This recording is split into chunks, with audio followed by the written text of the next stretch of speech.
right, so we are live, and I just got my feed going. Don't have your guys' mics up yet, so whenever you guys are ready, you can just cue in, say hey.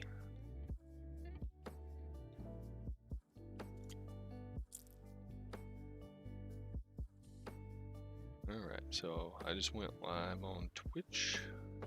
Just pop that notification up.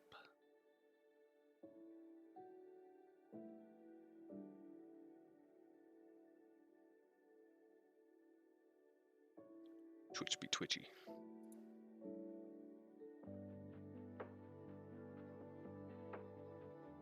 Alright, so it's live for 54 seconds. It might just be taking a second to ready up.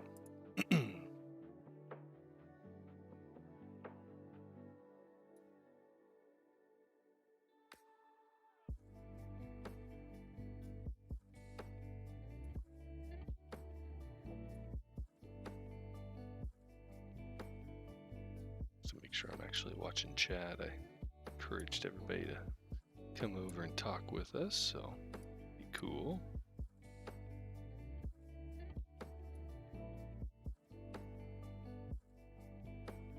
Hey, it's EXO.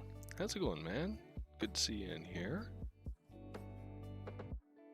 Just getting a couple things collected, and then we'll be jumping in soon.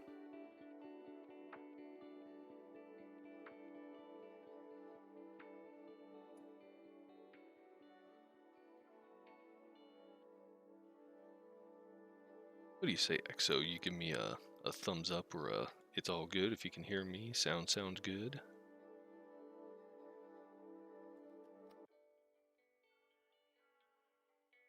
Hey, and see Whiskey, you bringing in your people. Nice. Alright, I got you open. You're good to go. I can hear you. Greetings, I am back. Hello. And I see the sound bar moving. We got Atombomb in here as well. Hi, everyone. Alright, sweet. Got some people. Good. So, go ahead and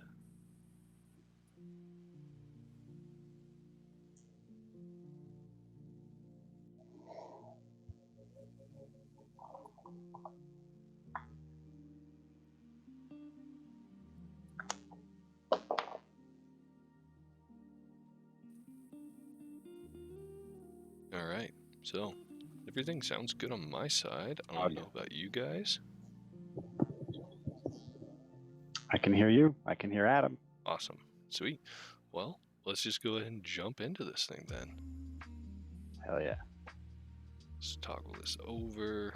Alright, now it's looking at my screen. So, greetings everybody. Just doing a quick Q&A session, hang out, talking good times with our boy Atombomb and WhiskeyStixx here tonight about the Dropping Spicy Trios Tournament number 5. So we're talking stats, stories, and just sort of generally hanging out. I thought it'd be a little more interesting to talk with a couple of people here, and specifically a couple of guys who played in the tournament, rather than just going over the stats and soloing it myself. I said, hey, it'd be cool to just talk through it with everybody. So, didn't know off the top here if you guys had anything you wanted to say, anything you want to plug just right out of the gates here. Anything Plug. Whiskey? You go ahead. He said plug. No, I got nothing, man. If we want to plug stuff at the end as far as like socials and stuff or whatever, I'll do that. But for now, cool. I mean, the tournament was a blast, obviously. Yeah, I mean, I don't have too much to say without getting into stats and stuff like that. I mean, looks like everybody showed up and had a good time, so yeah, I was all you can ask, man. I was super pleased with everybody we had show up. I mean, only had one team that didn't turn in scores. I mean, we had a lot of teams that turned in partial games, like turned in 2-3s, and then some teams that they played plenty of games, but they didn't get all of them saved, and so they came up short with 3 games. But I mean, it felt like everybody showed up and had a good time with it, so I was real happy that way. Mm-hmm. And yeah, the only opening thought I was gonna say, and I think I shared it on the show, I'm just really pleased with the scoring format. I think, you know, this is our fifth trios tourney. We've done a few duos tourneys. We've done some events. I think we've done a lot of fine tuning and tweaking to how we score it. It's not a kill race. It's not a pure positioning, you know, trying to get the win. I mean, I think it just strikes a really good balance. You even got a little damage bonus when you get screwed out of some points from kills or whatever. You know, when you get some kills jacked from you from your teammates or even from a random third party or whatever. Bottom line, I really like the scoring. You said that it's pretty close to ALGS, and I think it's a really healthy spot that we're at, and I think it shows in the leaderboard too. It's really close. It's really balanced. There's some teams that do better in some areas where other teams do better in others, but they're almost tied. So I don't know. I'm really stoked on that, and I think we got the equation set up moving forward. Yeah, I've been real happy with where we refined it, like messing around with revives, respawns, and doing some partial points for that. And I mean, we were so concerned here on some previous ones about people farming points for that, but we really didn't have that happen because we kept it such a low value, and it ended up just being such a null value to try and calculate that out. It really ended up being like, okay, you're not breaking ties really, because people are moving up at the same pace typically. So it ended up being like the damage bonus was the nice icing on the cake to say, okay, this is a substantial and real value. And that was one thing I was talking with Toys and Mosey about. They said they actually did strat that, and they actually did farm some damage for his 4K. So like they were in final match, and they could see the team and said, we're in a solid position. We'll just go ahead and farm this out a little bit. And so they worked the numbers to get his 4K there. I don't think he was expecting to get nearly that much, but they just kept hitting them, and then they'd heal up, they hit them, and they'd heal up, and they said, oh my god, we broke 4K this game. This is insane. Because his kills didn't stack to that. I mean, he had 6 kills that round, which was his low kill compared to his other matches. And they absolutely said, yeah, we did not expect that to be such a monster damage game, but it just worked out that they could. And so like that's where I like the damage bonus, where it offers a person the opportunity to capitalize on something if you can plan it and play it. Yep. But it's not breaking the system either, which is wonderful. And you can see that at the top of the scoreboard. Their team beat my team, Dilfs and Dudes, by 1 kill, but almost 2,000 damage. So I mean, even if that 4K game was a 2K game, they still would have edged us out by 1 kill. So that's nice to see.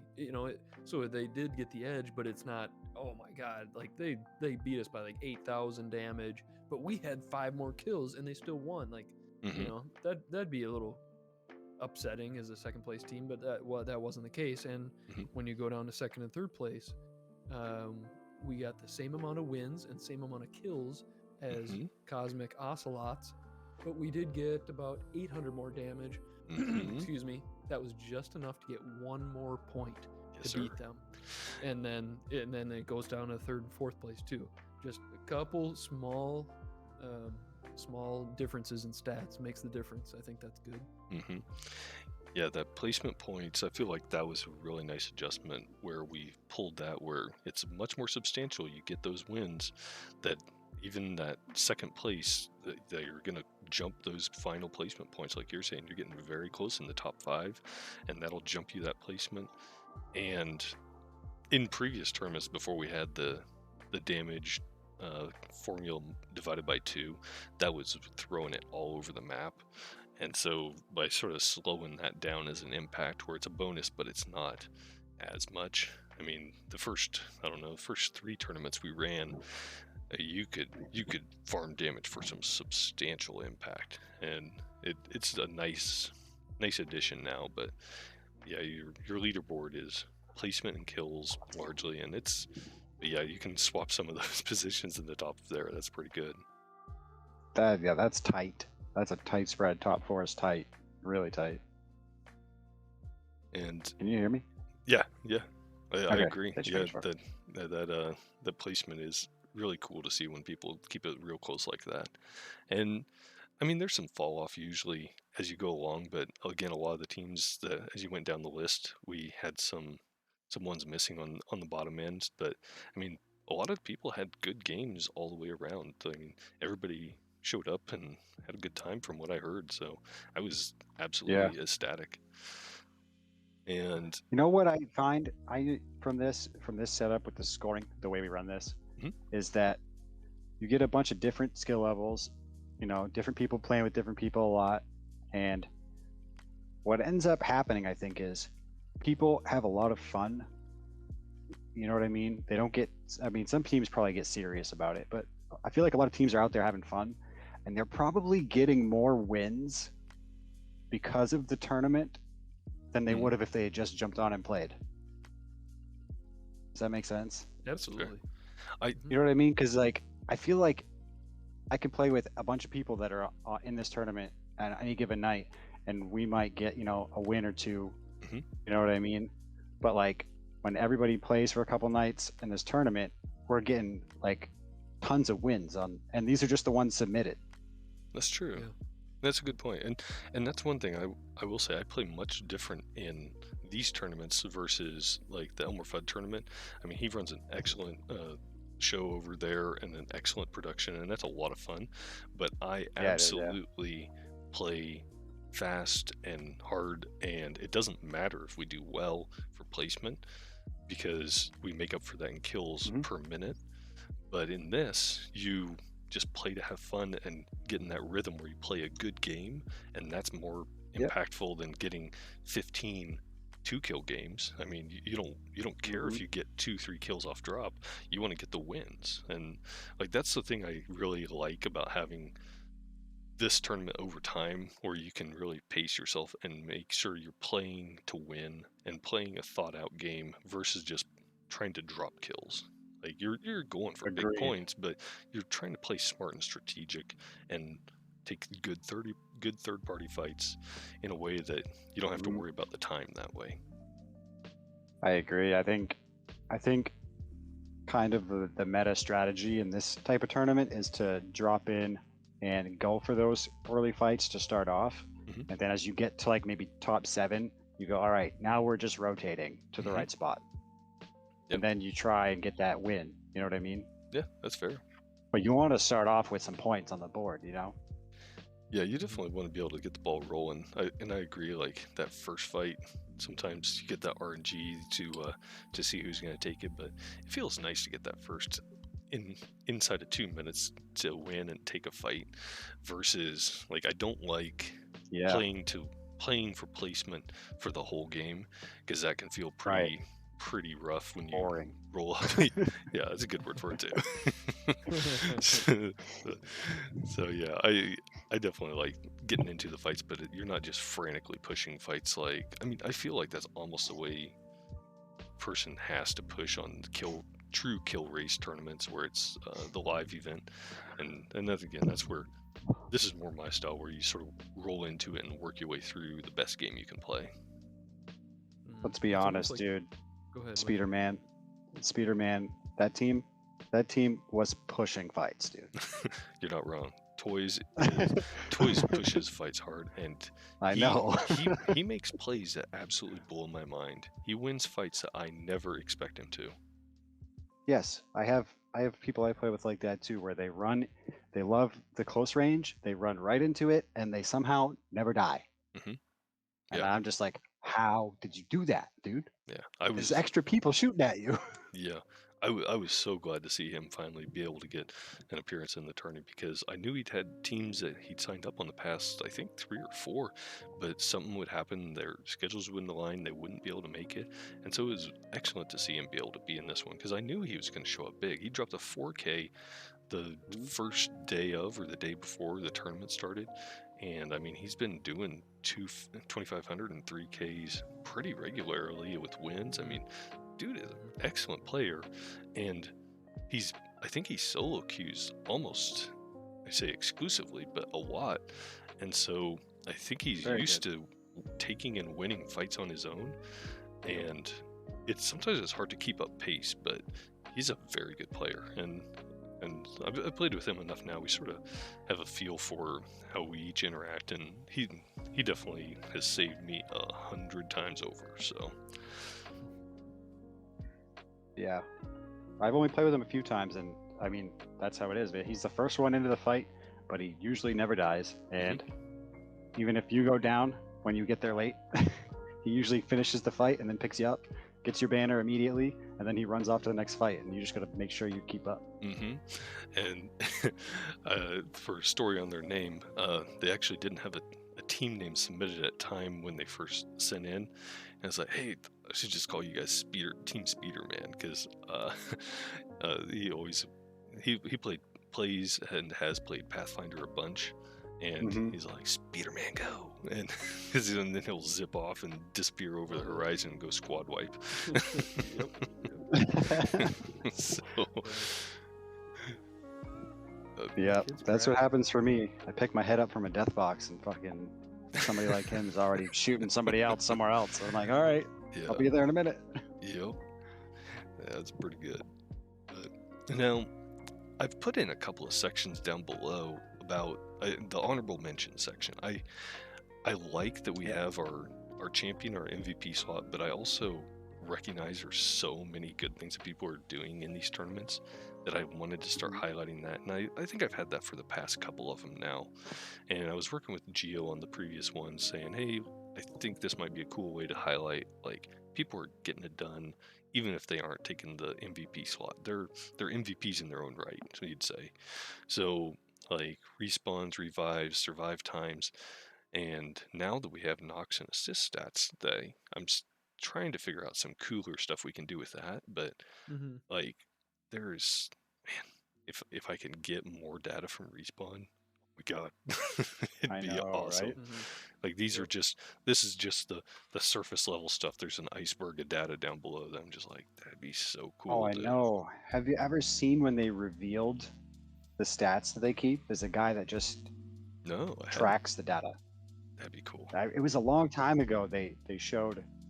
One of the guys was, I think he might have done like a interview with somebody, and he just has stats for everything. Like, the entire game is like millions of stats. I mean, I can believe it, because I'll tell you what. There's a software I used for a while, Overtrack, and you could actually, they would take and it would do, like, the best way I describe it is it was like an OBS overlay where it would read points on your screen and look for key phrases, and so it would track your percent damage done and received by every weapon, your pickup time and usage time for every weapon, and it would actually track your progress on the map. And so at the end of it, I could see everywhere I went on the map where I had knocks, kills, assists, and then I could see my weapon accuracy through the entire match. Now, it was incredible, and I loved getting that data, but it was something I didn't go back and review enough to be something I wanted to run all the time in the background. I mean, I ran it for probably a year, but I didn't find myself going back and utilizing it that much. Like, something like that, to have that as a background data I could just do a sum total of for our tournament and say, man, the Havoc, people are hitting 20% accuracy, but they're putting out 3/4 of the damage, or something like that. Like, see what kind of ratios we're getting, like, and that's the kind of stuff Respawn has that would be just absolutely incredible to see. Or say how many teams are getting killed or after they third party a fight, or like their percentage win rates of fights. I know they've talked about that before when they're doing legend balancing. They say this legend typically will lose a lot of encounters but win a lot of games, or vice versa. And like, that's such an interesting number to be able to have people tabulate, that it would be cool to be able to get our heads around that a little bit. Yep. I was just going to call out a couple guys looking at these honorable mentions boxes and just kind of digging into the data. So, because we got 7 pages, boys, and we're still on page 1. Yeah. But just on page 1, see, I've been podcasting the last couple weeks, so I got this whole Kurabara thing in me. Like, come on, you got to move it along. I mean, we're here Keep for it 5 hours, moving. right? Yeah. You guys are cool with that? But Hey I man, was no one's got to edit this one. So yeah, exactly. We it's can riff. it's We one and done. It's as long as the viewers stay, I mean, we can go all night. There you go. But I was just looking at like names that popped up like 2, 3, 4 times. First of all, MASH veteran himself, Spry Fox, was up there 2, 3 times for revives. that's my teammate, dog. Yeah. Oh, very nice. 6 revives, a respawn, 3 respawns. Where else did I see his name? I don't know. Maybe that was it. But I mean, he was near the top of both of those. We all know he's a quality teammate. absolutely. Another one was Who Is Cole. He's up here at least 3 times for Knox. And I see him in assist. chat here. See, he's on the hype train. I appreciate you jumping in, man. Kohler Coaster, Gangsta. one of our newest Discord members. Shout out Cole. What's up, Kohler? And bringing some fantastic clips and stories, man. We highlighted that on the show this week, but yeah, you gotta drop by. I watched that earlier today, and that was freaking awesome. Yeah, I see Sixbin jumped in. He was in the tourney too. But Sixbin. yeah, Cole is kind of dirty cracked, especially with ranged weapons. Like he can just laser an assault rifle with a long scope on it, or sniper rifles. Ooh, dude is really solid. We're gonna see his name again in the future, I'm sure. Yeah, no, I fully And then expect it. On the people who are in this tourney, there were some new faces, and they showed up good. I really was happy to see that. Yep. And then the other one I was gonna call it is quote unquote Loads. He's got a ton of knocks, ton of assists. Who's Loads? I have no idea who that is. I don't know. You might be from the FUD.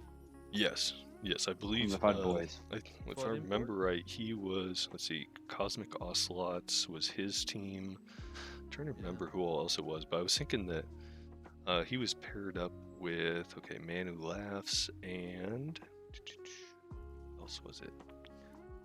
But yeah, I think that was one of the FUD teams. I kind of want to think it was the Karate Pug was their third.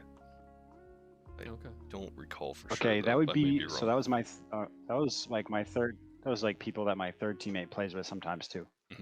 He said that his buddies were playing, so I think that might be his homies. Okay. Yeah, there's a lot of very good teams from the FUD tourney, and we were able to pull a few people over. I know that we've been working with them a little bit more closely lately and chatting up with them. So I was glad to see some teams come over. I know Dead Cheap Mush, they were definitely a team that came over and showed up big in the last FUD tourney too. So I was glad to see that they were in the top 6 here too. Yep. Now I'm seeing some familiar names from the FUD tourney. Yep, for sure. Yeah, it's cool. I appreciate the Sheep crossover. herder. Yep, that's who it is. That name sticks out. And now I found this to be one of the cooler stats. I don't know about you guys, but the damage per kill. So the minimum amount of damage to get kills, our lowest was 120, and our highest was what page is this? 1,442. So somebody was really earning it. I mean, so bottom mid, page 1, bottom mid box with the orange headers, and if you inverse, if you inverse the damage per kill and you sort it by highest, Kura's up there, Spry Fox, my homeboy Evil Chocobo, huge numbers of damage per kill. Yeah, their teammates are stealing them kills. You're either farming damage or getting kills stolen, or you're pushing fights and then having to retreat I mean, that's one thing I gotta tell on our team.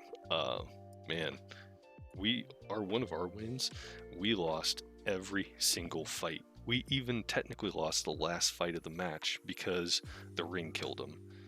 We take a fight, it would get too hot, we'd get overwhelmed, we'd duck out, grab a banner on a couple of them because somebody would get wiped out, and then we'd relocate, regroup, and then say, okay, we'll move back in, engage the next team. Same thing would happen. We just were struggling, and came down to the final team. We're holding position. We had a pretty good beat on them, it felt like, and then things just fell apart. and the ring was coming in hot. It was like, I think, second to last ring. We just booked it down the hill and watched through the ring as they were getting torn up in there. And so me and Elmer Fudd just were chilling in the middle of the grassy field while the ring did the final kill for us. Gotta love it. Yeah. I'm gonna say, I think the high damage per kill thing, it may be a more passive player or a passive team. Mm-hmm. Yeah. Because like people that don't close the gap and finish stuff off, they end up shooting a lot back and forth. That's true. Yeah. And if you look at I noticed Spry Fox is near the top of that list, and he plays Rampart, and that's why he's kind of like our anchor. You know what I mean? Mm-hmm. If we were in a position somewhere, he was usually, but not always enough, depending on who else was around to necessarily get right in. No, that makes sense. Yeah, because that totally lines up. You say they're gonna be able to duck behind cover and heal, and you're just gonna start stretching that damage per kill then. So yeah, that totally makes sense. Yep, and I totally agree with you, and it sticks with our team too. Evil Chocobo on our team is the next one on that rank, and he's every bit as talented as Otanabre and myself, but he had taken several month break from Apex and then jumped in for one day, and then this tournament started. So he was still really coming off of a big break. And so you can see he's throwing the damage, but he wasn't quite comfortable yet getting up really, up close and personal yet. So he's just more playing like Spry does, just kind of sitting back, kind of the anchor, watching everything, but still being super effective. So I think you're exactly right with that theory, Whiskey. Yeah. No, that's a good insight. I hadn't thought of that necessarily, but that is an excellent point. Mm-hmm. So, I got something that came to mind too. As far as we were talking about some of the top teams with the amount of kills they get, and most of the top teams have 4 wins submitted, but they also have a lot of kills. I think for people like Toys and some of the really really effective close range finishers, it might not really count for them, but at least for someone in my skill level, what I've noticed sometimes is that you try to be aggressive to get as many kills as you can, and I feel like a lot of times you do worse doing that sometimes, where if you focus more on survival, you'll get that extra 3 or 4 kills and possibly a win if you hold back. If you put survival first, sometimes those kills that you were chasing, you'll end up getting anyways if you make it to the end game. Yeah, if that makes sense. Yeah, absolutely. That's a good breakdown on it, because if you get the kill now or in 20 seconds when you regroup and get that safe push, it's still the same kill as long as you're not having to full abandon a fight. So yeah, that's totally accurate. That tracks. Especially you get to near the last 2 or 3 rings, and say there's 5 teams left, and you hear gunfire, and you're say you're a little bit away, and you go, all right, we're just going to chase down that gunfire and go hard. And then a lot of times, at least in my case, you end up dying. And if you had just avoided that fight and rotated during the top 5, there's a good chance that you kill somebody in the end game. So you would have probably gotten the same amount of kills, and you can win, rather than running in for that first fight and getting third party probably. And one thing I'll sort of spring from that too is that's one thing I feel like Gio really does an excellent job on our team, in that he calls caution and good movements for the team.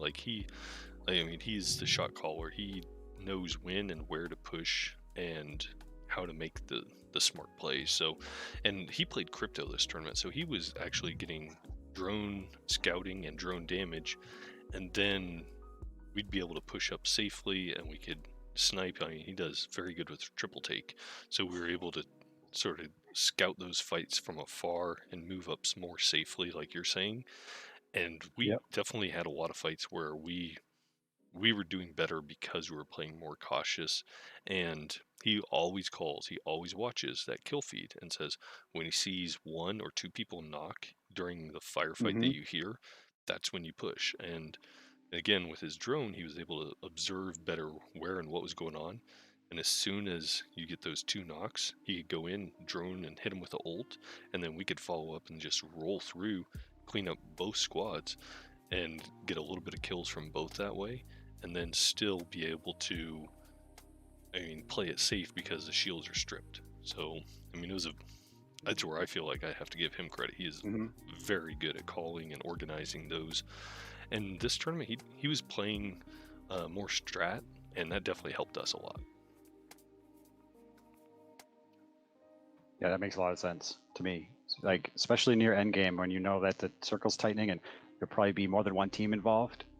A lot of times, being a little more cautious and because the damage points are so important too, you can do damage from afar. You don't have to go in and get those kills necessarily.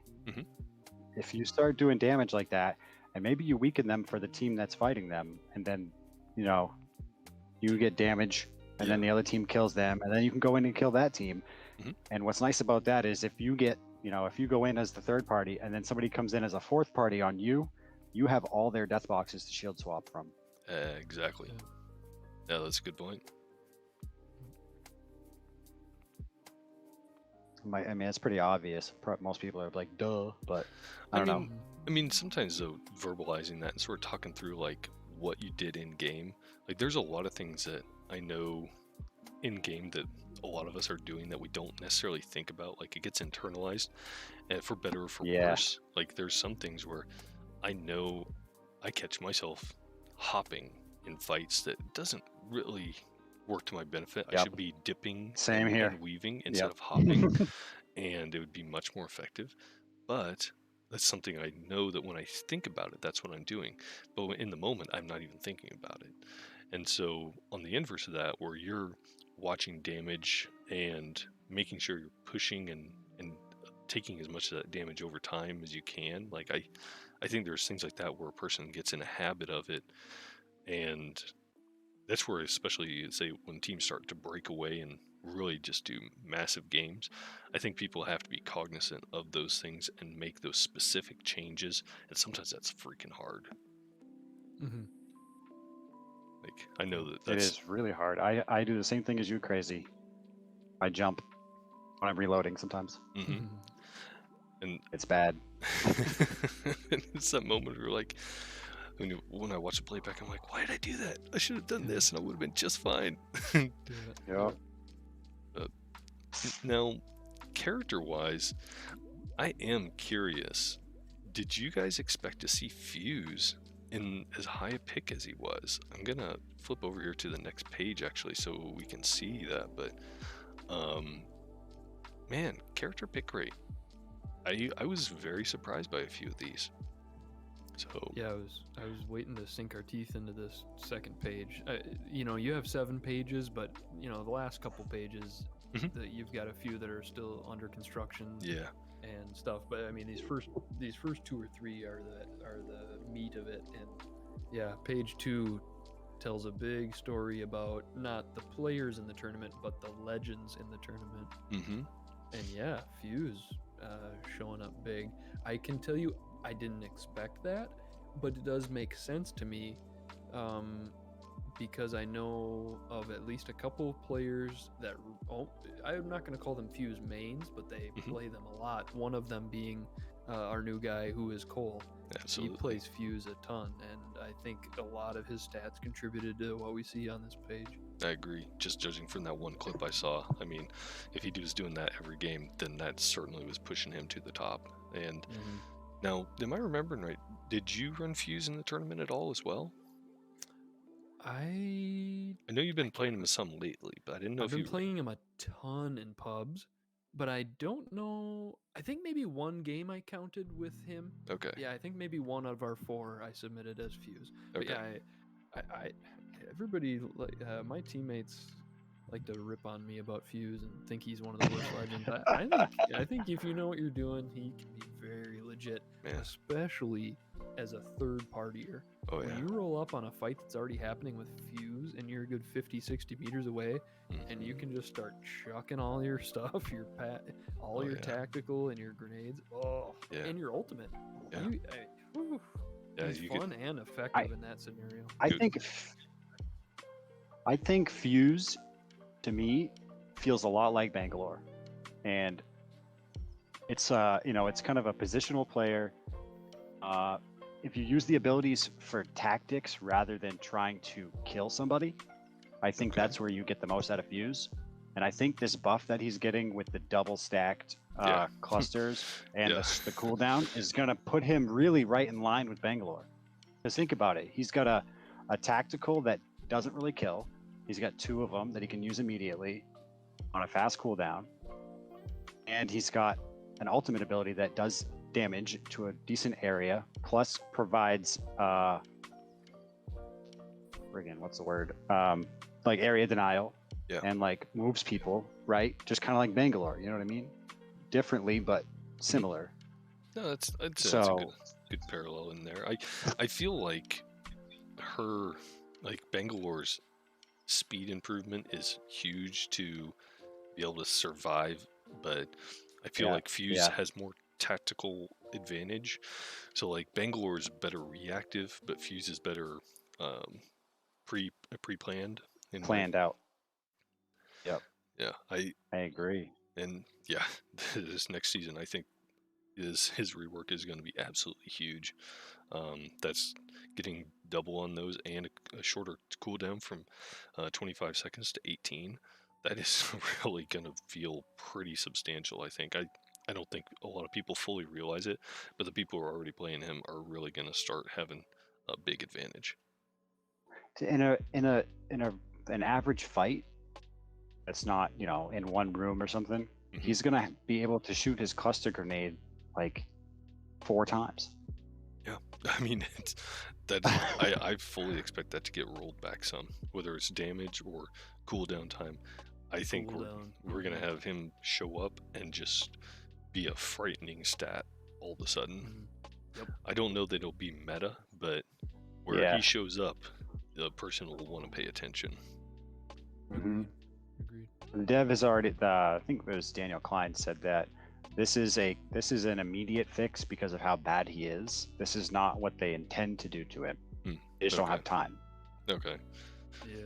Which I mean, that's fine. Again, I'm not against them self-correcting legends, so they're more powerful in like 2 steps forward and 1 step back to balance them. But it definitely worries me a little bit when I go into engagements if I see a Fuse that I'd better be ready. Yeah. I mean, I honestly feel myself saying I'm probably going to be playing a lot more Watson this season, just because. Yeah. Just because she drops Nessies on the ground, right? Well, I mean, there's that. That's a big part of it. But with Valk getting again, this is shooting from the hip. I think it's a 30-second cooldown for a tactical. You get hit with missiles for 20 to 40 damage every 30 seconds. That is oppressive. You have to have something to combat to that, and Gibby doesn't get his dome fast enough. I mean, I think Watson and you go out there and collect as many ultic cells as you can, and going to World's Edge, you're gonna have so much sky place to work with. She's gonna be a real pain to handle. I feel like it's gonna be more of a nuisance, but if you have good sniping game, again with the triple take gone, that's gonna make it a lot harder. I honestly expect Charge Rifle to be more popular to start knocking her out of the air. No. Please don't stop saying stuff like that. You can't say that in front of people. That's disgusting. I'm gonna vomit. Another thing crazy too is, did you see on the patch notes that Watson's ultimate is going to zap all of Horizon's abilities? Yes, that was another reason why I want to play her, is because that shuts down everybody. Yep. Everybody. And she recharges shields. I mean, Watson is Bae. That's where it is. Crazy on Horizon. Give the people what they want. We want Crazy on Watson. I almost said Horizon. Watson. I love Crazy playing Watson. Watson Looking at is our definitely good. Yeah, looking at our page, I was gonna say I feel like there's an obvious MVP and kind of a sneaky MVP. Okay. The obvious, and we're talking about legends now. Obvious legend MVP, Octane. Agreed? Yep. I mean these by far the kill leader, by far the damage leader. Disgusting almost. And leading in revives? Wow. Do you guys know who my sneaky MVP is though? No. I cannot guess. Who's it gonna be? I bathe in the blood. Bloodhound. Win leader. Okay. Yeah. By far. That's true. 8 wins with Bloodhound. The next highest is 6 with Horizon. The next highest, Octane, the real MVP, with only 4. Twice as many wins for Bloodhound as Octane. That's a solid. I bet you on a I bet you on a lot of the Octane teams there was a Bloodhound. Absolutely. You're right. You're absolutely right. But yeah, I just I'm partial to Bloodhound, of course. Octane won it, but no, I'm just saying Bloodhound gave it to like him. That's right. That's what I'm saying. Like Octane probably got your team the most kills, but the teams that finished in the end, like a lot of it probably was due to Bloodhound. Yep. Because You're like exactly right. I'm sorry, but when you get into close quarters and there's not too many people left, and you don't have to worry about people from all angles, and you're just scanning a team, pre-firing somebody is huge. Yep. Yes. That's very true. Yep. Yeah, you can watch them come around to the edge of that box and they get ready to peek you and you're already spooled up. It's a real advantage. Yep. I mean, I'll put 3 bullets into a door before he walks out the door. You know what I mean? Before he gets there. Yeah. A popular lineup for us was me as Bloodhound, and then the other 2 as Wraith and Octane. And it's just pretty much when I'm playing Bloodhound these days, I'm like a Watson trying to collect all the ultimate accelerants. I pretty much want my Beast of the Hunt available for every fight. It's not so that I get everybody highlighted in red. It's so that I can give my 2 teammates constant wall hacks, just constant scans. That's good. And just watch them go. And players like Otana. And you're an Octane.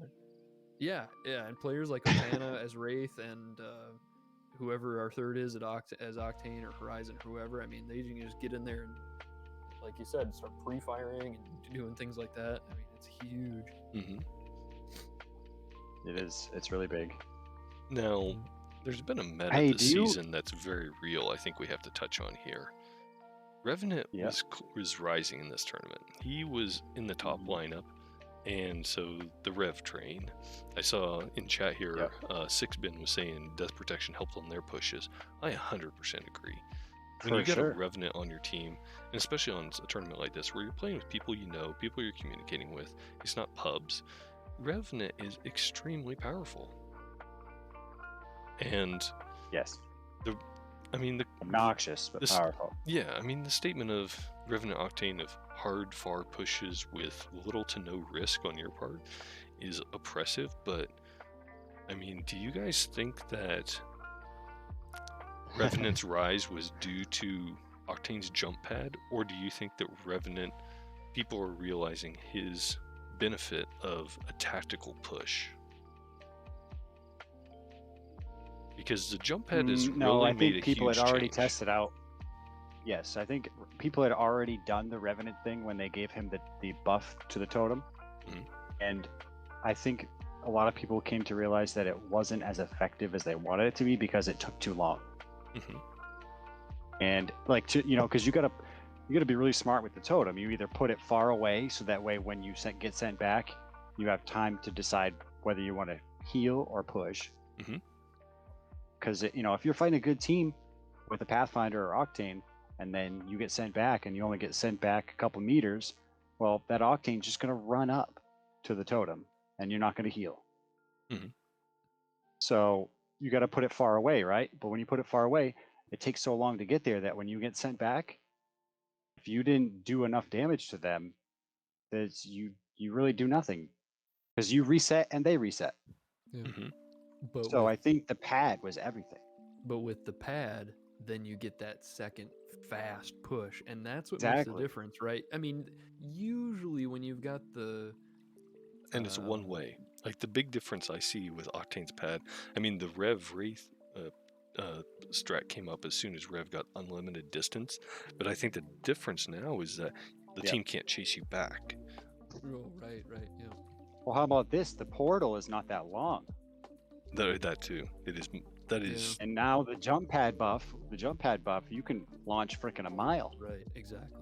Yep. The jump pad buff is actually the key that unlocks that whole play, in my opinion. Oh yeah. Yep. Especially when you land in a slide and then you cover another 50 yards, dude. It's like. Yep. But when they're in shadow form on that initial push, it can scare you and it can do some nasty damage, but it usually doesn't wipe you out, right? What wipes you out is when they do that, they go back to totem, and then they're on you again in like 3 seconds because they just jump pad right back to you, and you haven't even got a shield cell or a shield bat off yet, and you're like, oh shit, that's what kills you.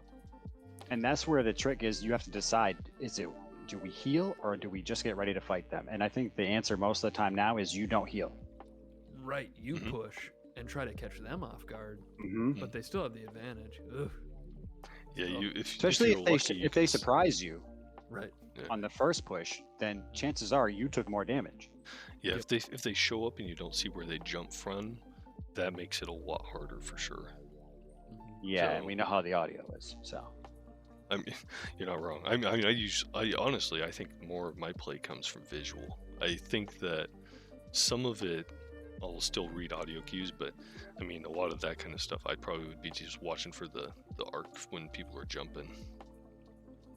With that double jump, that makes it a lot harder. You can tap around a corner.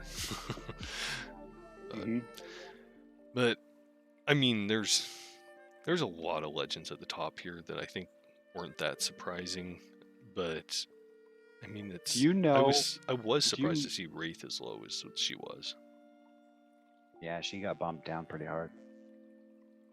Do you know which teams had Fuse on them for the submitted games? Not off the top of my head, but I should comp that. I should see if I can sort by character, by team that way for a reference that way. I know 2 of them. Because it sounds like, well, I know Who Is Cole played a lot of Fuse, and then Sixbin in chat said they mainly ran Rev, Bloodhound, and Fuse.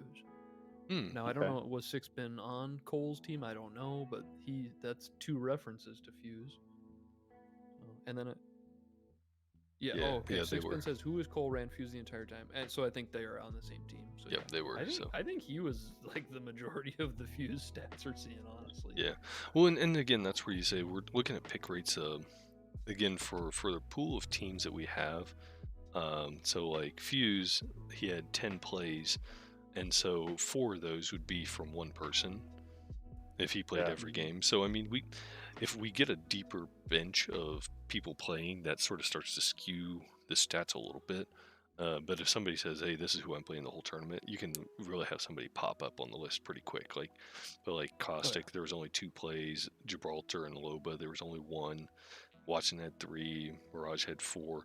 So like all those, it was somebody trying a character and then falling off of that during the tournament. So, but anyone over 4, like somebody was committing to it for the whole tournament. Yeah. So, did you pull these stats from? Well, you didn't pull them from the sheets. You pulled them just from submissions, right? So the end of game summary card is what I built all these stats from. Okay. Yeah. So, the reason I asked if you could tell what teams had a Fuse was, besides like a couple of the outliers who are obviously really good and use Fuse, I think most of your Fuse play is probably coming from the lower end.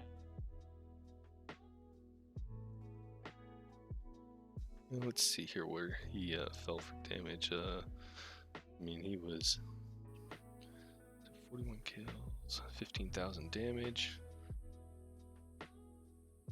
Yeah, I don't know. I mean, that'd be interesting to dive into that a little bit more to sort of see how those guys rank out. The stats that you just read out, the reason he's probably that high is because one of the best teams had Fuse on every game. Yeah. No, that's interesting. That's why he's got high numbers.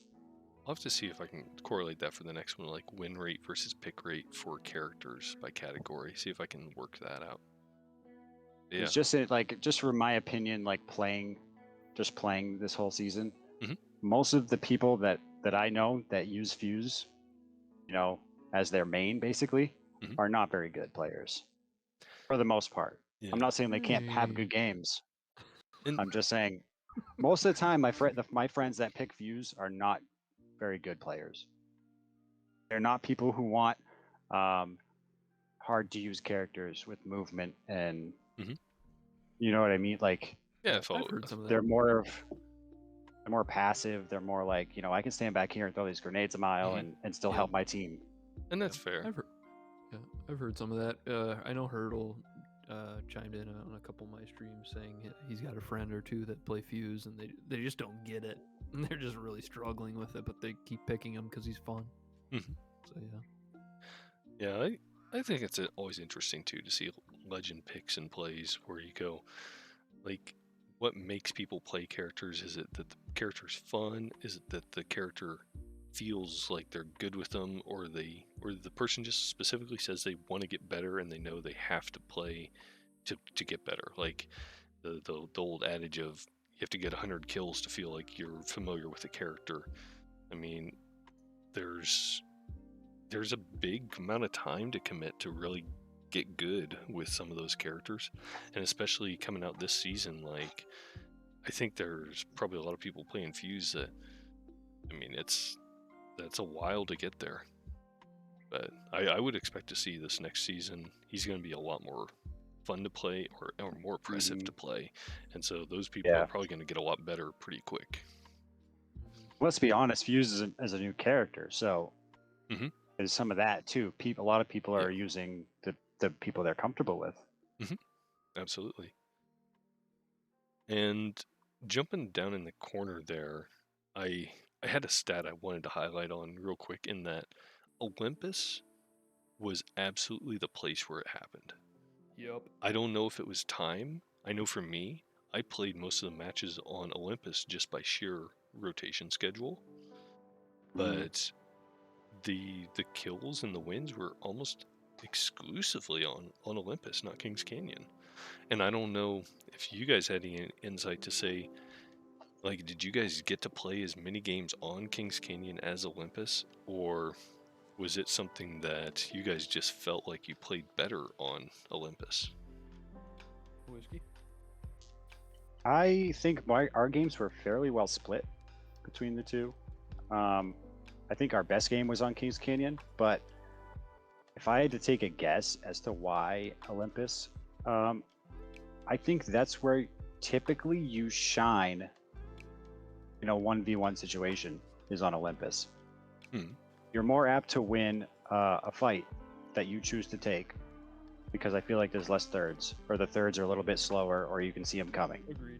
And there's always a way to escape in Olympus. That's a good point. Yeah.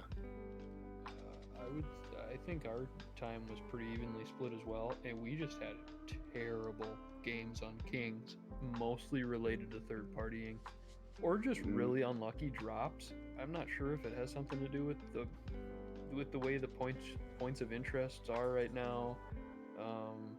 I'm very excited to see that they're adjusting flight paths.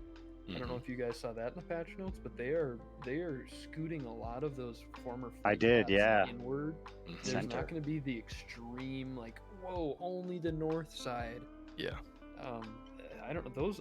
I think we got a lot of those flight paths on our King matches, and I don't know, we just had a terrible time on Kings Canyon during the tournament, and then we'd go to Olympus, and we almost always had at least somewhat of a solid game where we would, consider screenshotting it and saving it for the tournament. I think you're right. I think when you have a skilled team that can win fights when everything is even in a vacuum, I think you do better on Olympus because there's just less thirds and fourths.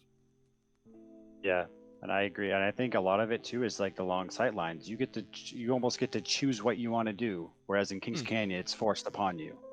Well, that's a good point. Yeah, maybe a person sees that coming, or you're more apprehensive to go through a fight because you're running through that open space and you know someone can see you. The worry of getting sniped in the open may negate third partying by itself a little bit more so on Olympus than Kings Canyon that way. Huh. That's wild. Yeah, that's good insights. Because I was curious. I was not expecting it to be that derisive. I mean, I really was expecting a split or balance. And again, I had a very minimal amount of teams turn in data ultimately for maps because I didn't really give people a heads up on it. But I feel like that's something that is an interesting thing to understand as to why people are, or even think they are, getting the kills and wins in locations like that. I missed something there. My internet cut out. He was just pretty much summarizing, what we covered, and I agree. Yeah. We limited data, and it's shockingly hard to remember where your games took place after you go back. Oh man, yeah. Where was that? Yeah, that would be one thing I'd like to see them put on title cards at the end of the match is location, a map. Like that would be a really cool addition for my purposes. Yeah. I want them to put the winning, maybe the last two teams, like put both I want to see like the winning team's damage after you die. The team that kills you. Agreed. Yeah, I want to see all their information. They don't show that. Yeah. Because like sometimes you just want to know, like, did they win and have a good game? And you can go, oh, good game, guys. Right. Or did they rat and then they just killed you? And then you're like, what the fuck, guy? That's good. I always can appreciate like more ways to see the stats. That would be kind of a cool feature, yeah. Because I think in old like Call of Duty games, you got to see what the team, like say you were playing deathmatch, the team that won, you got to see the whole scoreboard for everybody. Mm-hmm. You know? That's a good point. Yeah, and that's where something like in Titanfall and definitely like a kill match like that, where I don't know, like as being a BR, it has a little bit different characteristics that way, but that would be good. That would be a nice thing for them to add in there for sure. I didn't know. Did you guys have some more stuff on characters you had off the top of your head, or want to sort of maybe jump in the next tab here, sort of see what else we had to talk through? I think we can probably move. I mean, most of the stuff is pretty cut and dry. We got the numbers right here. Mm-hmm. All right, so I don't know if there's nothing really weird sticks out. Yeah.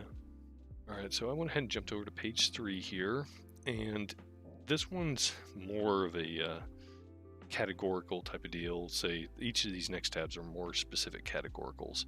So this one's kills for average kills, total kills, and then I did throw in the number of games that were played because we do have subs, and like on our team, our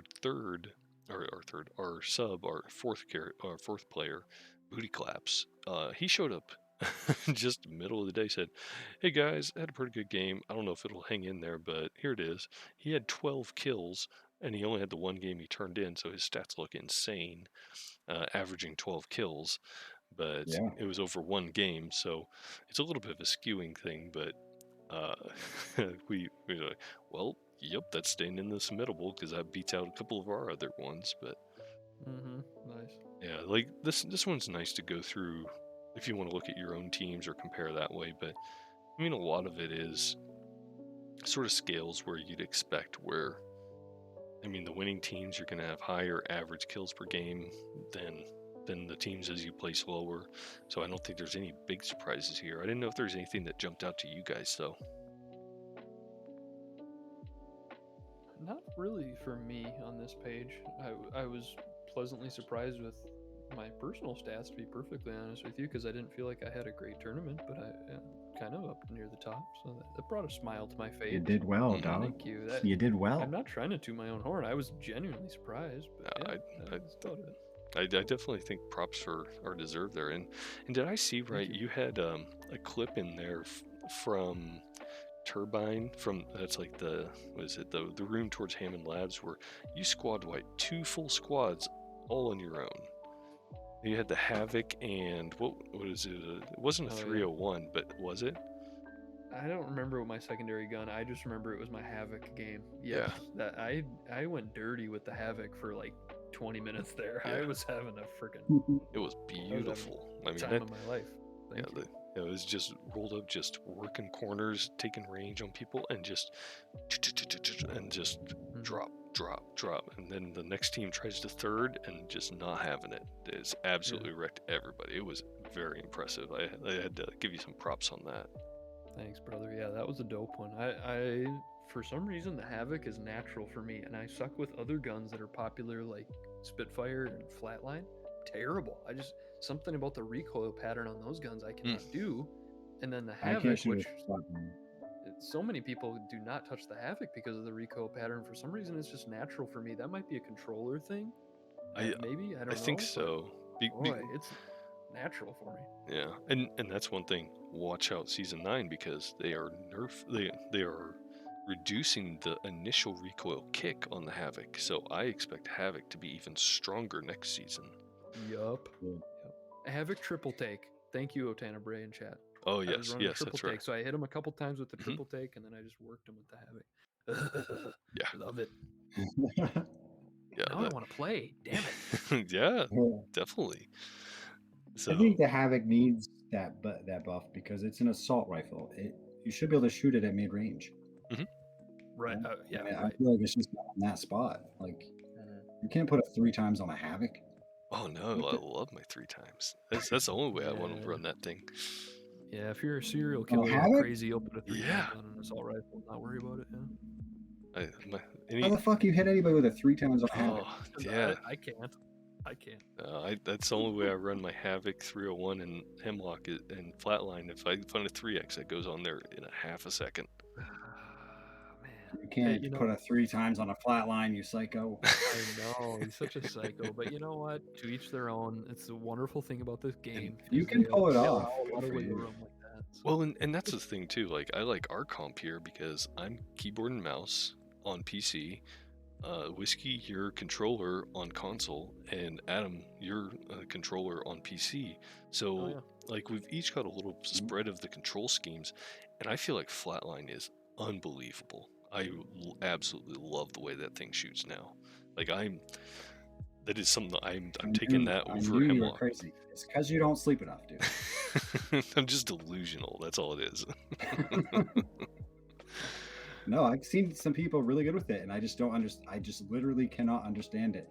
The way the recoil goes side to side, for me, and maybe it's the input lag for console controller or something like that. But there's just no correcting it. You almost have to just hope that they walk or strafe back and forth at the same time as your gun strafes back and forth. Well, and that might be a case where aim assist doesn't benefit too, where on keyboard and mouse and again, this is totally talking from a comparison point, not necessarily anything more specific, but I mean, I feel very comfortable using the Flatline, and maybe there's something with the aim assist that it doesn't compensate fast enough and it actually sways the shot incorrectly. I do feel that. I literally feel that. Like, so, that might be part of why it could be impacting. I'm really, really anxious to get on a PC and play controller and see how the less input lag and the less aim assist, I want to see how that feels. I really think it's going to benefit certain aspects of the game for me, because I feel like I try to react to everything that's happening, and that's just like you just can't keep up. You can't keep up.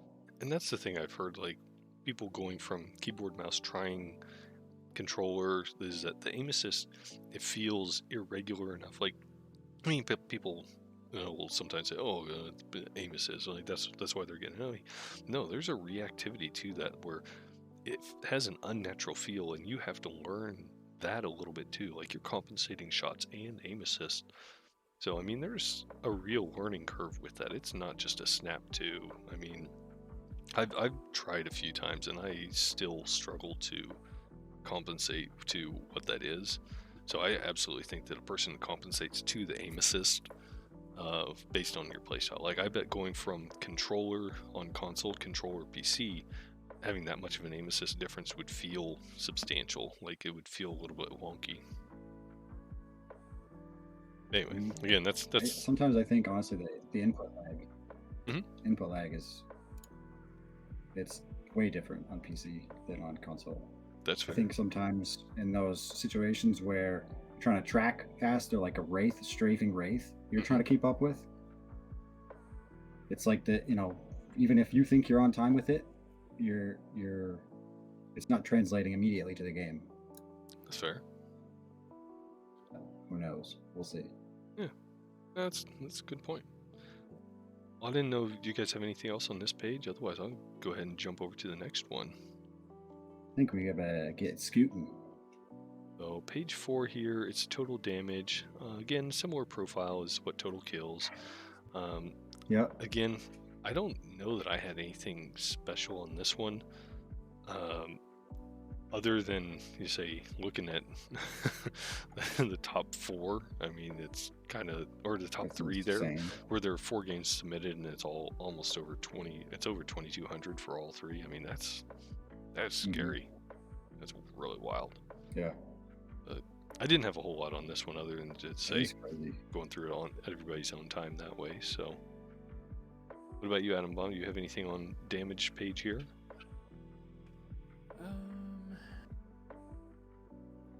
Which page are we on? 4? Yes, page 4 for damage. My bad, I had to step away. No worries. Just that Selfish Mozzie is a beast. 3,000 damage per game. Get the frick out of here, man. What the heck? Very wild. Very wild. This is why we gotta have 2 brackets in the tournament, man. Hey, here we go. I mean, we figure out a way to do this. I'm very fine with figuring out a way to reward more people for well done. So that's where I like that's why I put in the honorable mention stuff, because again, trying to recognize everybody other than just raw top value, because there's so much more going in the background. So jumping over to page go ahead. Yeah, I was gonna say this is pretty straightforward. Highest average damage is gonna give you highest total damage. So, and jumping over to page 5 was one thing where I felt was kind of interesting. Looking at total kills per knock, and I've got a little scatter plot X by Y there for knocks per kill, and I appreciated that there was a significant separation there. Like, you had the standard statistical lineup and your trend line, but you had your 4 people there who stood out from the rest of the pack, which Atombomb, Loads, Toysosaurus, and Selfish Mosey, just that whole tier step above everything else on that trend line. Aggro. Yeah. I don't know what's up with that. It is cool though. Yeah, I appreciate seeing those separations like that from the data. You say, okay, there's a substantial more amount of knocks and kills, not just one or the other. And that's where, like, Toys was getting more knocks per than kills from that trend line, because if you throw a straight trend line through all that, Mosey's pretty much on the middle line, but Toys was getting more knocks. So I thought that was an interesting little separation there for sort of stats leader. And also, I believe Squid Shady down here, or Who is Cole? So it was Who is Cole. He actually was separating away from that too, getting more knocks versus the standard line. So, yeah. If you hover over the dot, it actually shows you the detail, knocks and kills. So that's really cool. So Toys had 25 knocks, 28 kills. Interesting. So he stole a couple, is what you're saying? Well, no, he was feeding. So because he had more knocks. He was knocking more than most. Yeah, I see where your reaction is though, Whiskey. Because I mean, more kills than knocks. You think that he's getting more kills, but actually, he's compared to the average, he's getting way more knocks per kill. Yes. or the least amount of kills per Nox, however you want to look at that. And so that could be Wait, either are you sure? re-knocking people from teams, so like they might get a res and you re-knock, and so something like that, or you're knocking a team and then disengaging before you get a kill, or he's knocking a character and then not getting kill credit. So that's where, because I think you should probably be able to get knocks without kill points. That'd be something I'll have to workshop a little. I think you're reading this backwards, guys. No, because knocks are on your x-axis, kills are on your y, and so he's to the right-hand side of the trend line, and so that means he's getting more knocks versus kills. So he's right, but he's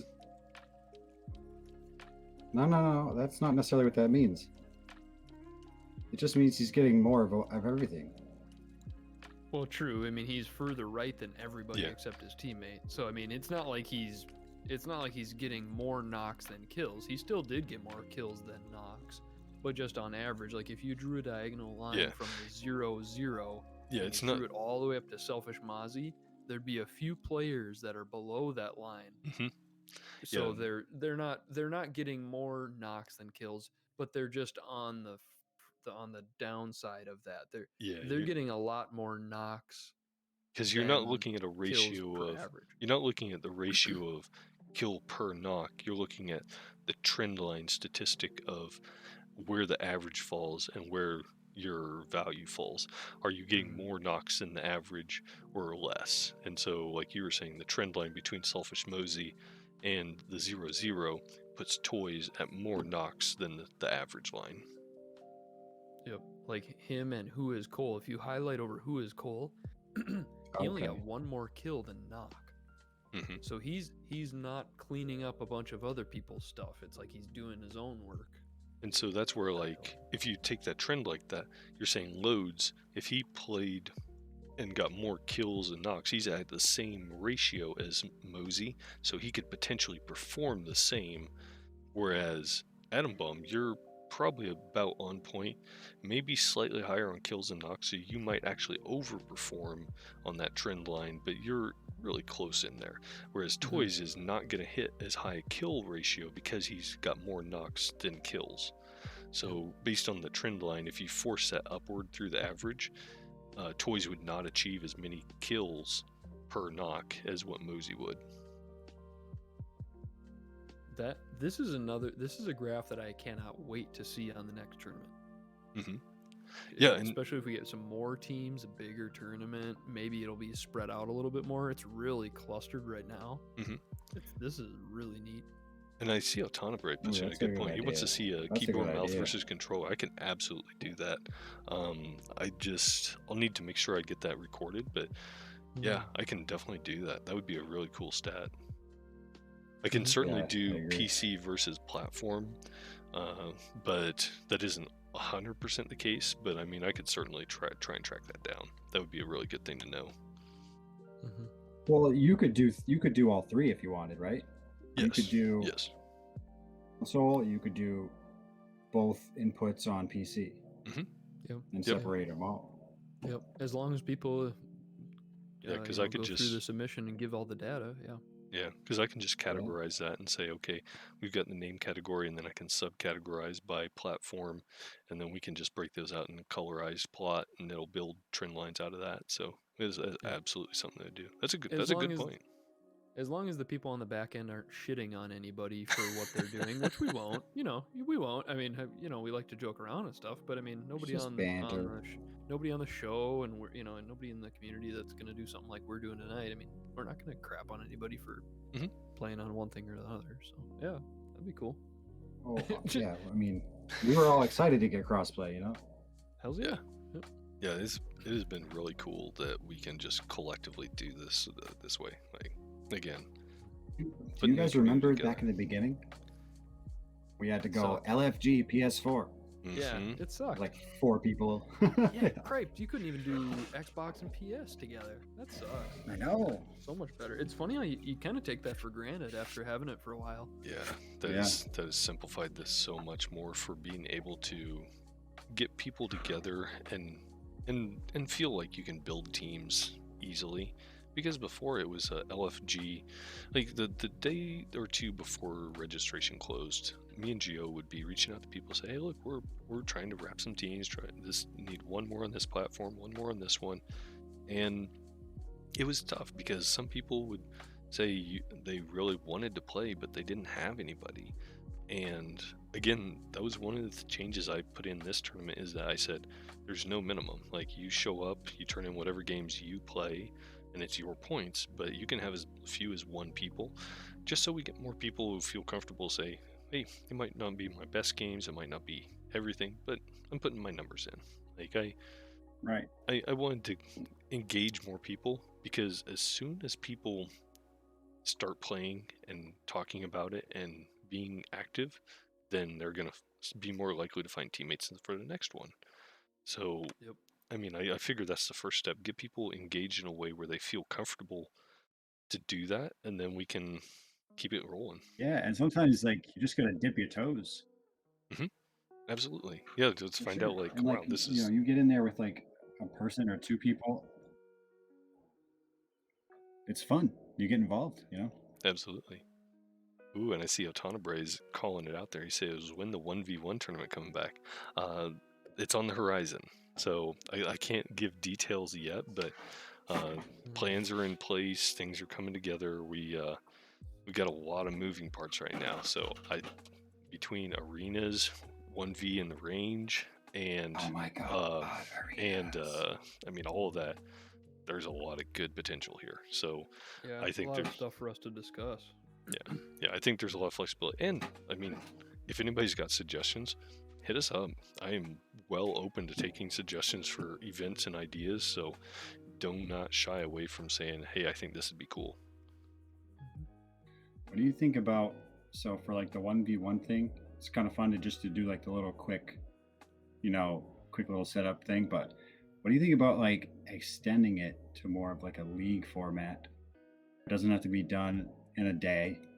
Maybe you do like once a week, try to get a schedule, and then try to get so that there's more games of 1v1 so that it's a more accurate representation. I think that has standing leaderboard. Like, I know the Grab My Banner guys have a fantastic setup they run. I mean, absolutely impressive setup they have for their they have a boxing league, and then they also, I believe, have a fighting league. Oh man, like, it is very impressive. It is well organized, it's well executed, and they have a communication system on that that's very good. I mean, I was thoroughly impressed in that. That's cool. Yeah, I don't know. We're not talking about games, by the way. They beat the shit out of each other in real life. Yeah. Surprise! Fight Club. First rule about Fight Club. The first rule of Grab My Banner is you don't talk about Grab My Banner. Right. What happens at Grab My Banner stays at Grab My Banner. We got to get those guys on. Those would be fun guys to chill with. They got a good personality too. So what do you think for an idea for like the idea of like running a 1v1 league or something like that with leaderboards? Mm-hmm. What if you just have it on like an honor system where, anytime you can get together and do the match, you don't need necessarily a specific guy there to referee it. Maybe you just need an external party to hop in with you to be like your witness. Yeah, I mean, I'd have no problem with that. Like, that's where, again, getting it structured initially, like doing it as an event where we sort of shoutcasted the first one, and that was a fun event. But like to coordinate that. The event is fun, but the time is pretty wild. Like, if you do 3 rounds of punching, 3 rounds of weapons, like, you end up with like 10-15 minutes of fight per matchup. And if you have 16 people, that is suddenly an enormous time by the time you do all the split rounds to get down to the final. So I absolutely think that doing 1Vs, like doing the bracket and then doing a shoutcast on a final event, like a main event, like a final fight night thing, would be kind of cool. So yes, I think that. Think about it like as a league. Yeah. You get placed for like a regular season, and then like the top few people go into the bracket. Be cool. And then you just cast the bracket at the end, like the championship. Yeah, I think that's a good way to do it. And again, I think that's totally doable. We just need to get a couple things lined up and then get people signed up. But yeah, I mean, I trust our community. I mean, if you got two people vested in who the winner is, and if they dispute, hey, if you guys can't agree that who won, go fight it again. So I think that's VODs totally or it didn't happen. Yeah, there you go. I feel like that. I appreciate that, but that does pigeonhole some people because they don't have the ability to stream. So I feel no, I was just joking. Yeah. I was just memeing. Okay. Because maybe you just have a, because you got to have a witness or whatever. Maybe it's just as long as one of those people has a VOD, you're good. Or like if they all report the same answer, it's obviously unanimous. If somebody disputes it, then check the VODs, I guess. I don't know. What is? Oh god, there's some game that came out recently where you blind vote, and if you both bet or steal, and if you both vote steal, you both lose. But if one person votes bet, then they win. And so it was a blind vote to see. Like, it was an insane battle royale structure of 100 people voted to see who would ultimately win, and it was just a real weird honor system thing. But anyway, sort of off tangent, but yes, 1v1s absolutely are coming back. We just need to figure out a format that's going to work for everybody. I think that honor system in our community is totally viable. I think that should be something on the near horizon, but yeah, watch for that. I think you do a best of 3. Yeah, well, I mean, we'll have to see like, what we will want to land on that, but I think that definitely locking in the rules on that will be something that'll follow up here and without too much delay. How's that? I can't give a date on that yet, but yeah, it'll be discussed for sure. Yeah, so jumping, for sure. I think probably want to jump into the last couple of tabs here and then see where we want to go from there. On page 6 here, we had efficient killers. Again, we sort of highlighted on that for damage per kill and what that looked like. I mean, we had team-wide and also personal-wise for individual players. Yeah. So, I mean, I don't know if you guys had anything specific you wanted to highlight. So this is basically the best third party here. Yeah, I mean, that's my take on it, is if somebody is going in third-partying and doing one clip damage and finishing them off, I mean, that's going to be your top damage per kill. No, pretty straightforward. I'm good on this. It's awesome. Yeah. I don't want to. I'm not trying to take away from it, but I mean, it was one of those stats where I was like, it was an interesting thing to come up, but it didn't necessarily have a whole lot of discussion outside of the concept, and then saying like how you compared to everybody else like individually. So, then the last tab here, I had. This one took me a minute to figure out how to calculate it.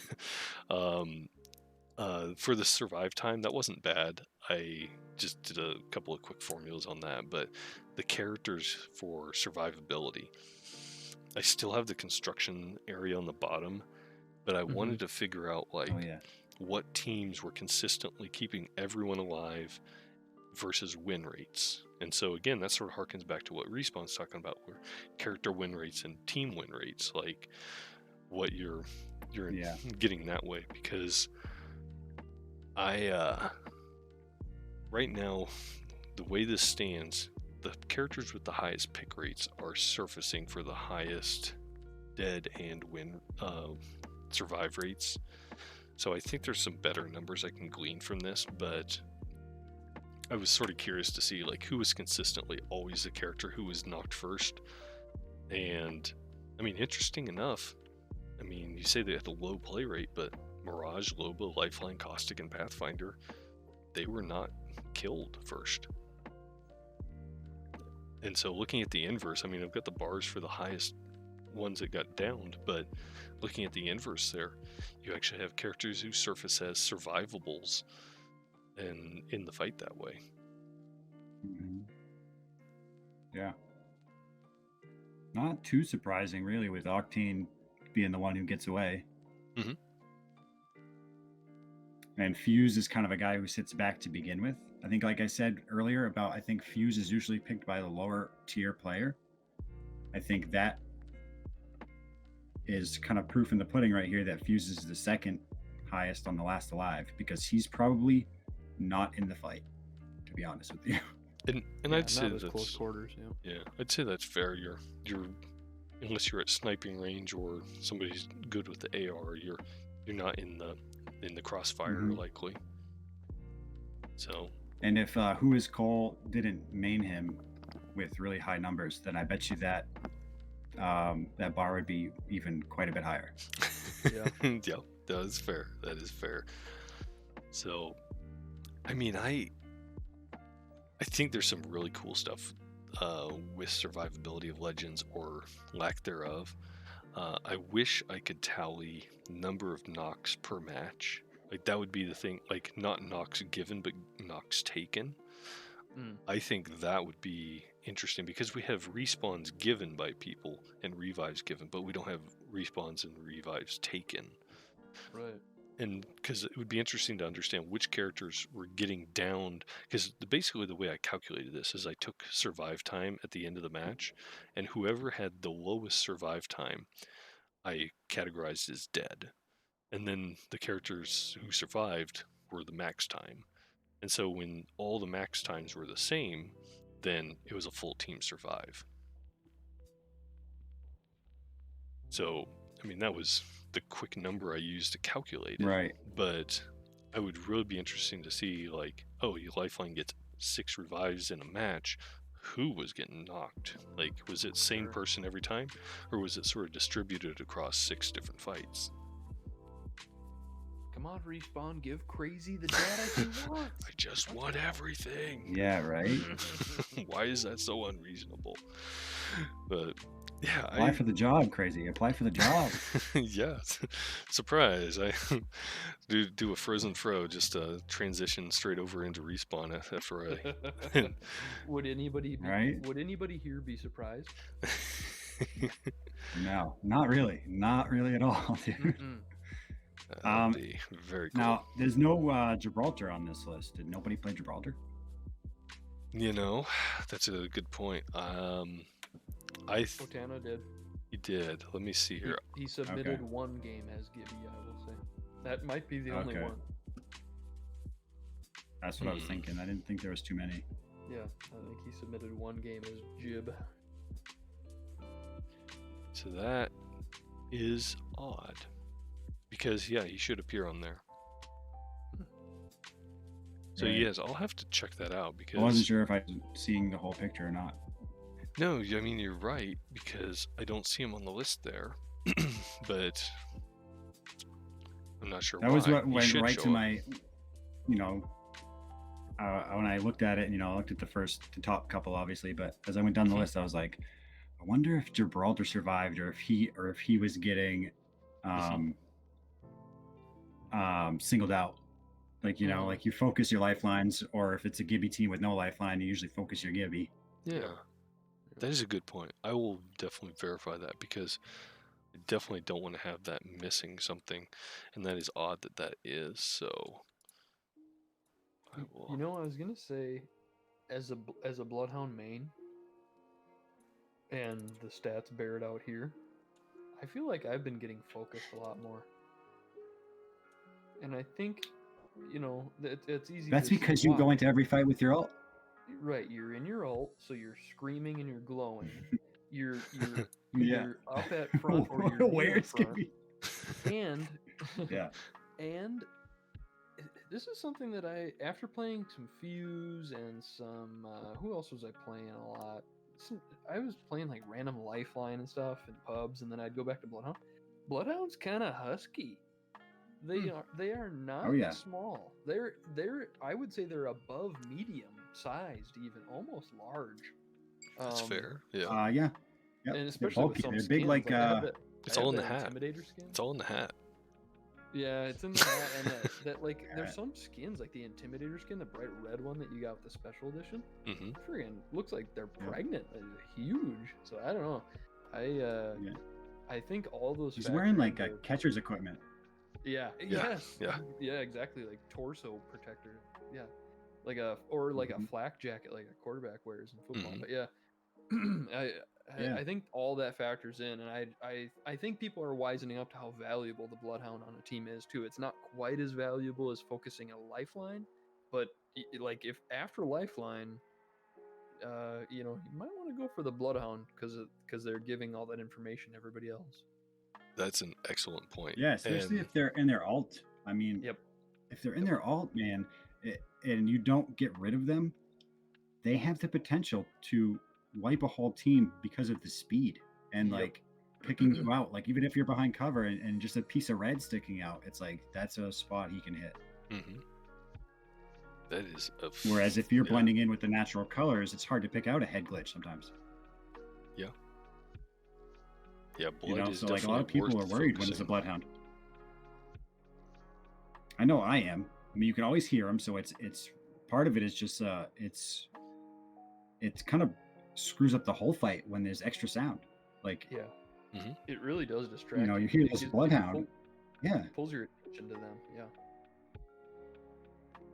Yeah, Yep. those And like are I don't very know, good I've been in ones. Bloodhound's alt before where you just slay people because your whole team's doing damage, then you can do damage and then reposition so fast and come from a different angle.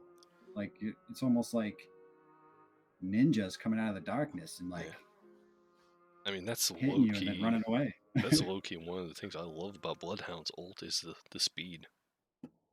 Because hell you, yeah. Yeah, I it's mean, because huge. getting that strafe speed, you can outmaneuver people's shooting ability in some of those firefights where you say you push up close, you get them frantic, you put them on the back foot when you scan, Mm-hmm. and once you scan, you rotate around so you don't come in from where that scan position is, and then you start strafing. I mean, Yeah. it'll really mess with people. That's exactly my play. Is to initiate the fight, initiate the ult. You let out the scream. You give your initial scan for your team, and that enemy team goes, "Oh shit! There's the team. There's the Bloodhound." Because I heard Yeah. the scream and I saw the scan, Mhm. and then immediately after that first scan, you do a wide berth, and not Mhm. necessarily a big flank, but just a wide turn, and you do. I guess it is a Change flank. the angle. Yeah, it's not a 180 It's a mini flank, flank. but it is. Yeah, But change it the is angle. Yep, and that is absolutely my play, like my go-to play. And you let your two guys keep shooting, and you hope that they're distracted by them, or at worst, they follow the sound of you huffing and puffing as Bloodhound, and then they got their backs to my two guys that are still in the back, Mhm. with their highlighted location. So yeah, I think that's a meta play there for a Bloodhound. Yeah, Bloodhound's ability to aggro a Yeah. fight and force. I mean, because you can't ignore Bloodhound's scans. You almost No. have to look the direction that you see the scan.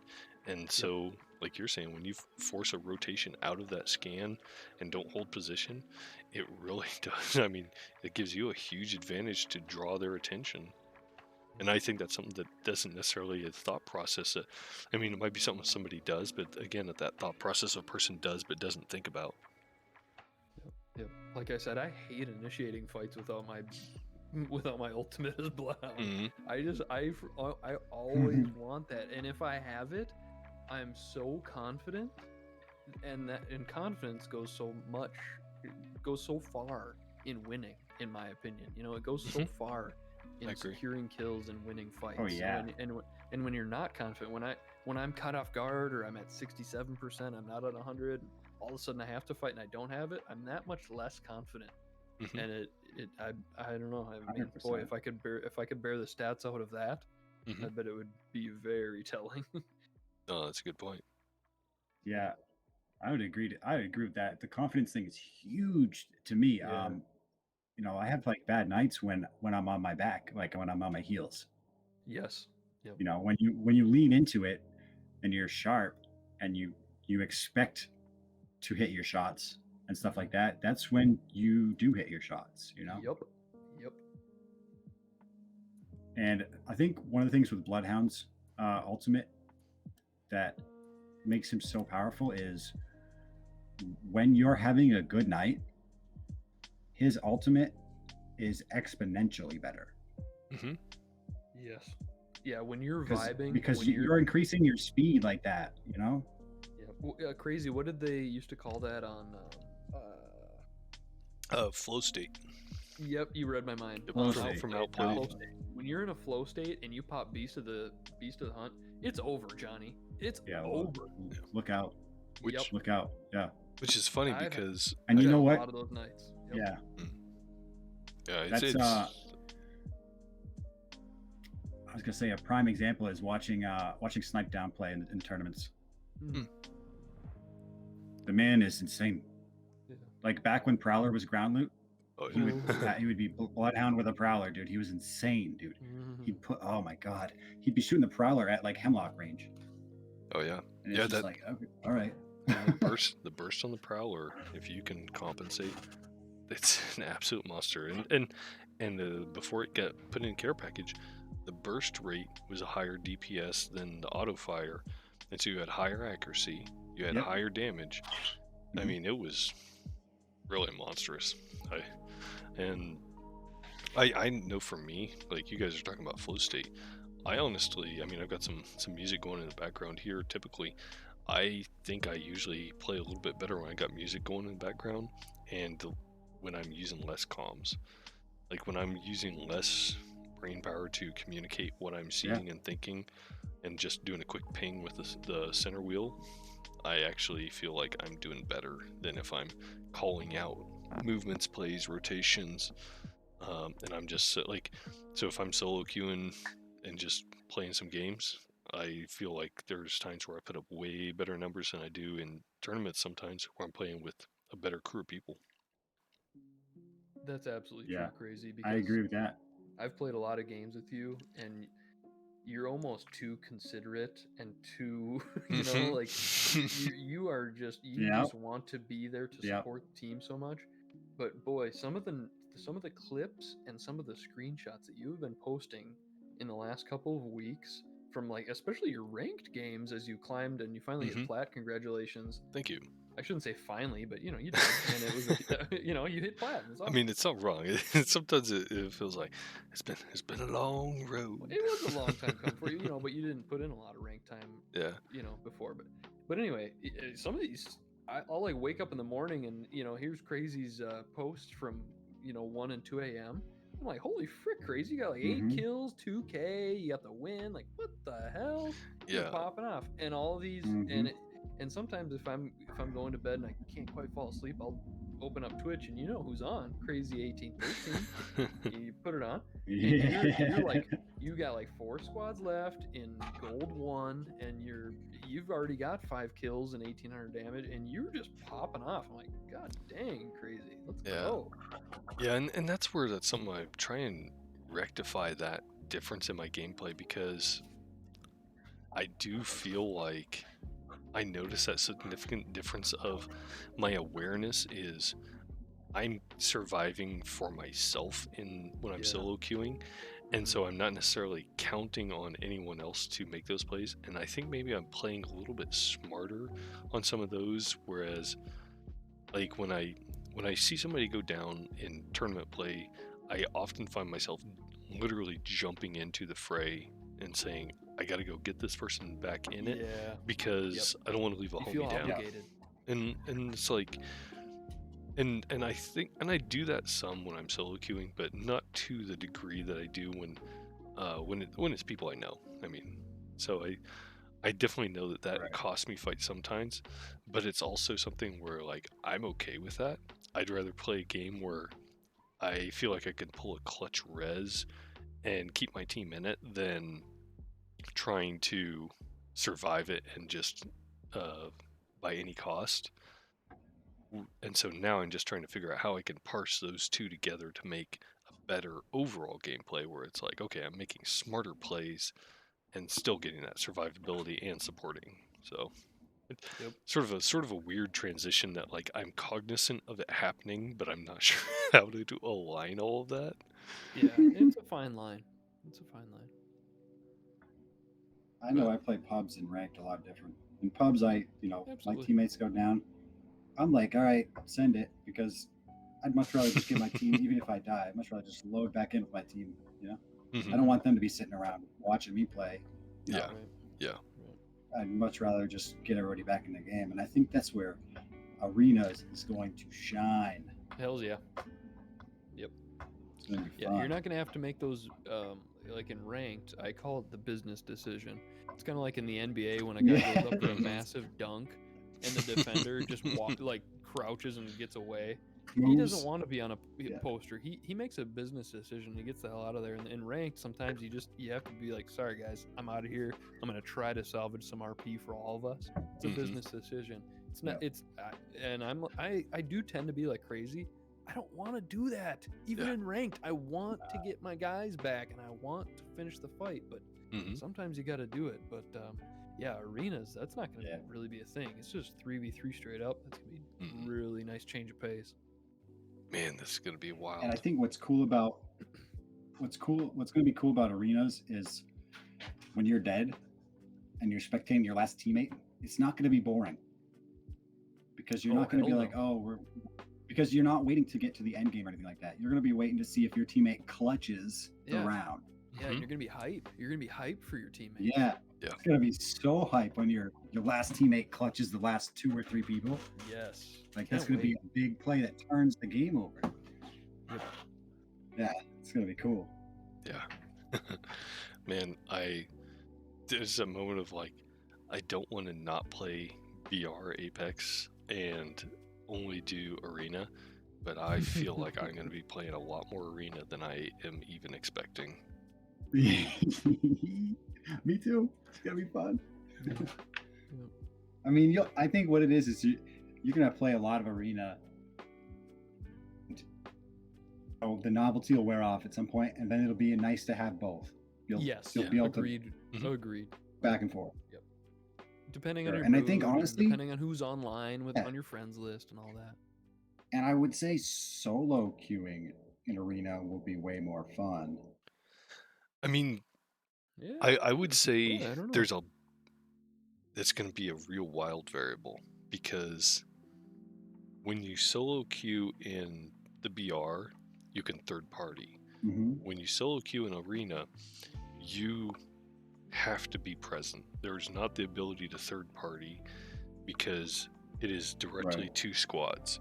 So everyone's expecting the fight. You don't have a moment where you're not expecting it. And I feel like there's a higher risk. I feel like we're going to see more full squads in arenas than solo queue. Just because of the fact that I don't know. I'm so interested to see what metas surface. I talked about it briefly on the show. I expect it to be a fast meta.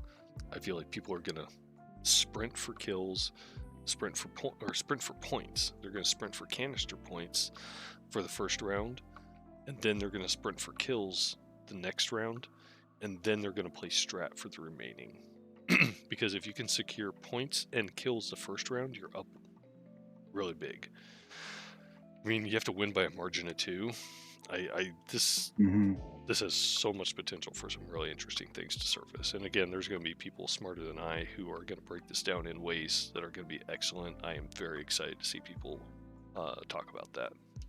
But I did see, watching Candy Crew's stream of the arena preview, you do get the same summary card, so we will be able to roll stats directly over for tournaments for arena like we've been doing for this. So this is going to be a very easy transition. It's going to be, because that was one thing I was very curious to see what it looks like, and it's a win or a lose for points, so it's going to be very easy to tally. I mean, I'm excited. I think we'll be able to roll in arena tournaments very quickly. It's so cool. I can't wait for custom lobbies. And for that is going to be a real fun thing. And I expect that to be at least 1 season away. I think season 10, maybe season 11 before we see custom lobbies for it, honestly. But I hope I'm wrong. I hope it's sooner. So for sure. I just had an idea and I forgot what it was. I don't know. I didn't have anything else stats for the tourney to cover. I mean, we've been talking some preview for season 9 here. I am very excited. I think You're not. general feel is everybody is very happy for it. So yeah. We covered a lot. I got nothing left. Well, man, I freaking really appreciate you guys jumping in. This was awesome to talk about things and work through all of that. I mean, I feel like you guys brought a ton of insight on that I didn't even think about, and highlighted some things that were very good from the stats and just from gameplay wise. I didn't know, did you guys have any specific stories to shout out? Like, did you have something from the tournament that really stuck out in your mind as like just a freaking awesome or terrible thing? I didn't know what sort of went down for you guys. Go ahead, Whiskey. You can go first, Adam, if you guys know. Oh, okay. Right. Honestly, I'll keep it short and sweet. I was just gonna say nothing crazy. I was just gonna say we didn't. Honestly, we got second in the tournament barely. I mean, we were like 3 points away from being fifth. And so I don't want to sound like a total cock or anything, but it was not our best tournament. We were not jiving as good as we normally do, and other than a few nice squad wipes and stuff, there was nothing super memorable. We were thrilled when we got the score results and we were in second place. We were so pleasantly surprised, and it's a motivating factor to keep playing, but nothing really specific on my end to recall.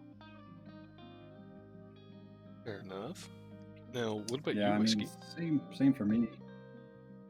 Fairly similar. I don't think we played very well. I mean, when I played in FUD with Spry Fox and Jonesy, I thought we played quite well. And then in this tournament, we were missing Jonesy, and we got a big fella from the FUD Discord, and he was a friggin' insane aggro octane who did a lot of work for us.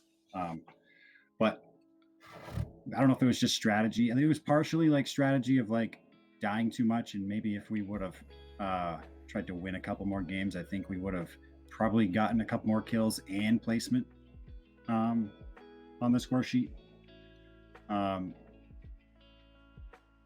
But I don't think we even played our best. But also, one of the things I noticed was at night the lobbies were very tough.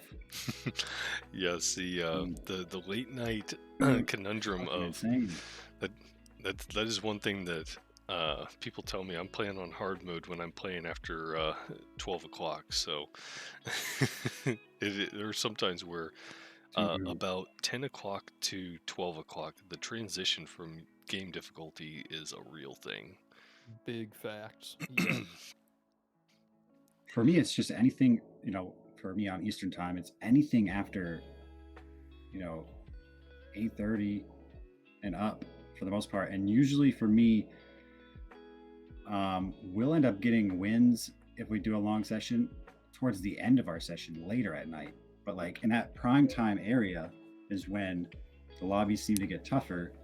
And I don't understand it. Like, I don't understand the matchmaking when you look at my squad, and my squad has a total of 20,000 lifetime kills, and we're going up against champion squads who every single character has 15, 20k kills, and I'm like, all right, there's a split here. Like, how are we across this line?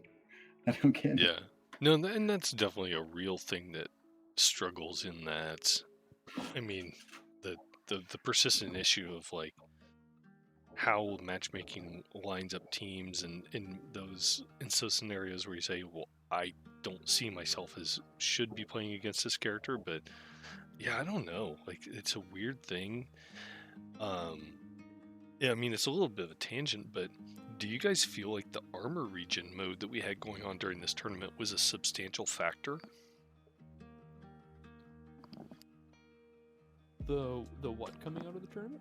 So for the tournament, when we were playing, we actually played it during an LTM takeover, so we had the armor region happening during it, which is, I think, why Mosey was able to get a 4K. But I guess I am curious to see if you guys feel like that directly impacted your matches, or if realistically most of them you're pushing and finishing fights before you're getting the passive heals. I think it impacted. I think it was a pretty good mix. I think it impacted our Kings Canyon games because I think everybody was. Yeah, that probably makes sense. I think everybody was pushing so damn hard, and they didn't have shield cells.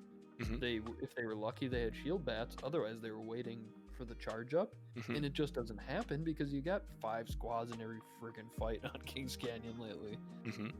So, but on Olympus, maybe you had a little more space and time. I guess I never really thought about that. How about what did you think it impacted your guys' games? Crazy.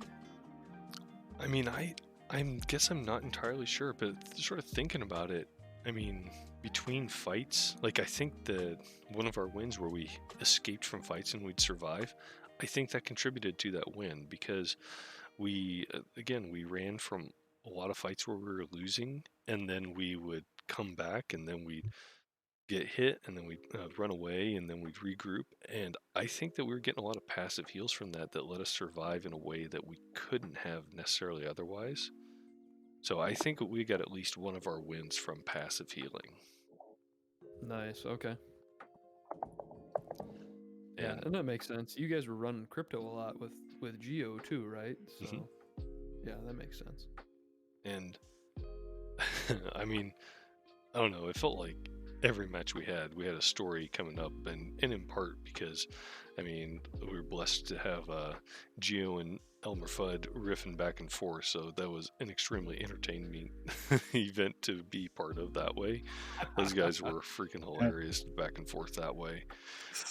I mean, doing voices and bits the whole time. It was very funny. So I really appreciate that I got to team up with those guys. But other than the run away from every fight and still win story, for me, in one of those matches, I power slid around a corner thinking I was going to run and gun somebody, and then I hopped up on a box and did the same thing and went clean off the map. And so Geo and Fudd cleaned up and got me revived and respawned back in, but I mean, I just absolutely power slid right off the box into the abyss instead of dodging. So but I mean, it was. I have to go back through my VODs on that to see what everything was, but man, it was a fun time. Yeah. One thing I want to know what you guys noticed, or if you noticed this. Did you notice some discrepancy in the armor regen? Like there was times where we would be in a fight, and people that we had done a lot of damage to maybe ducked behind some cover, and then came out relatively quickly having their armor back, and we had been in the fight with this team the whole time, but yet our armor hadn't come back. So I didn't get a chance. I didn't get a chance to run like stats on how the regen worked exactly. I knew it regened after a period of time, but I don't know if it regened faster. I mean, like you have a tactical regen, like a tactical reload, whether it took longer once your shield was cracked to regen than if it was just stripped. It does. Okay. That's what the timer that popped up on your screen if you got cracked. Yeah, because that's where I think I remembered seeing a couple times the visual cue where it said cracked and it would go red versus if it was just a regen. And so, I mean, that could be impacting, but okay, I would think that's probably the difference. Definitely. That might have been it. Maybe I just didn't notice, but some of the times it seemed like we would crack somebody and they would duck and hide, and then we'd be dealing with the other teammates or whatever, and then that other person would come back out a couple seconds later and have all this shield. And you're like, I thought that shield was gone, man. Yeah, I've never paid so much attention to whether I actually cracked someone or not because it made such a big difference. Yeah. It was such an interesting mode. I was really extremely happy with how that played. I really was curious what that was going to be like, and I was glad that ended up being the mode, even with all the issues of the game modes, that it came back around and we were able to get that during the tournament. Because versus the others, that felt like the best fit. Right. Same. Yeah. Do you find that you hate the loot pool when they revert it back to normal? Because I do. I say no.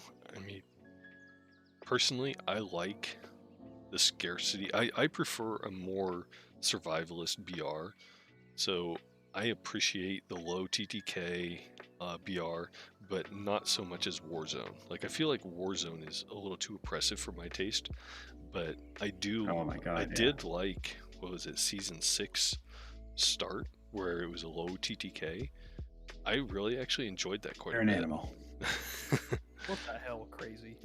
There's something wrong with this guy. He likes the flatline 3 times. He likes the. Jesus Christ, dude. Yes. Are you playing the same game as us? Police, he's right here. Yeah, Man, I think the biggest thing that I liked about the armor regen, it was not necessarily the regen, because I think I would have gotten a similar effect having just had cells and bats at my disposal and using them in the correct manner.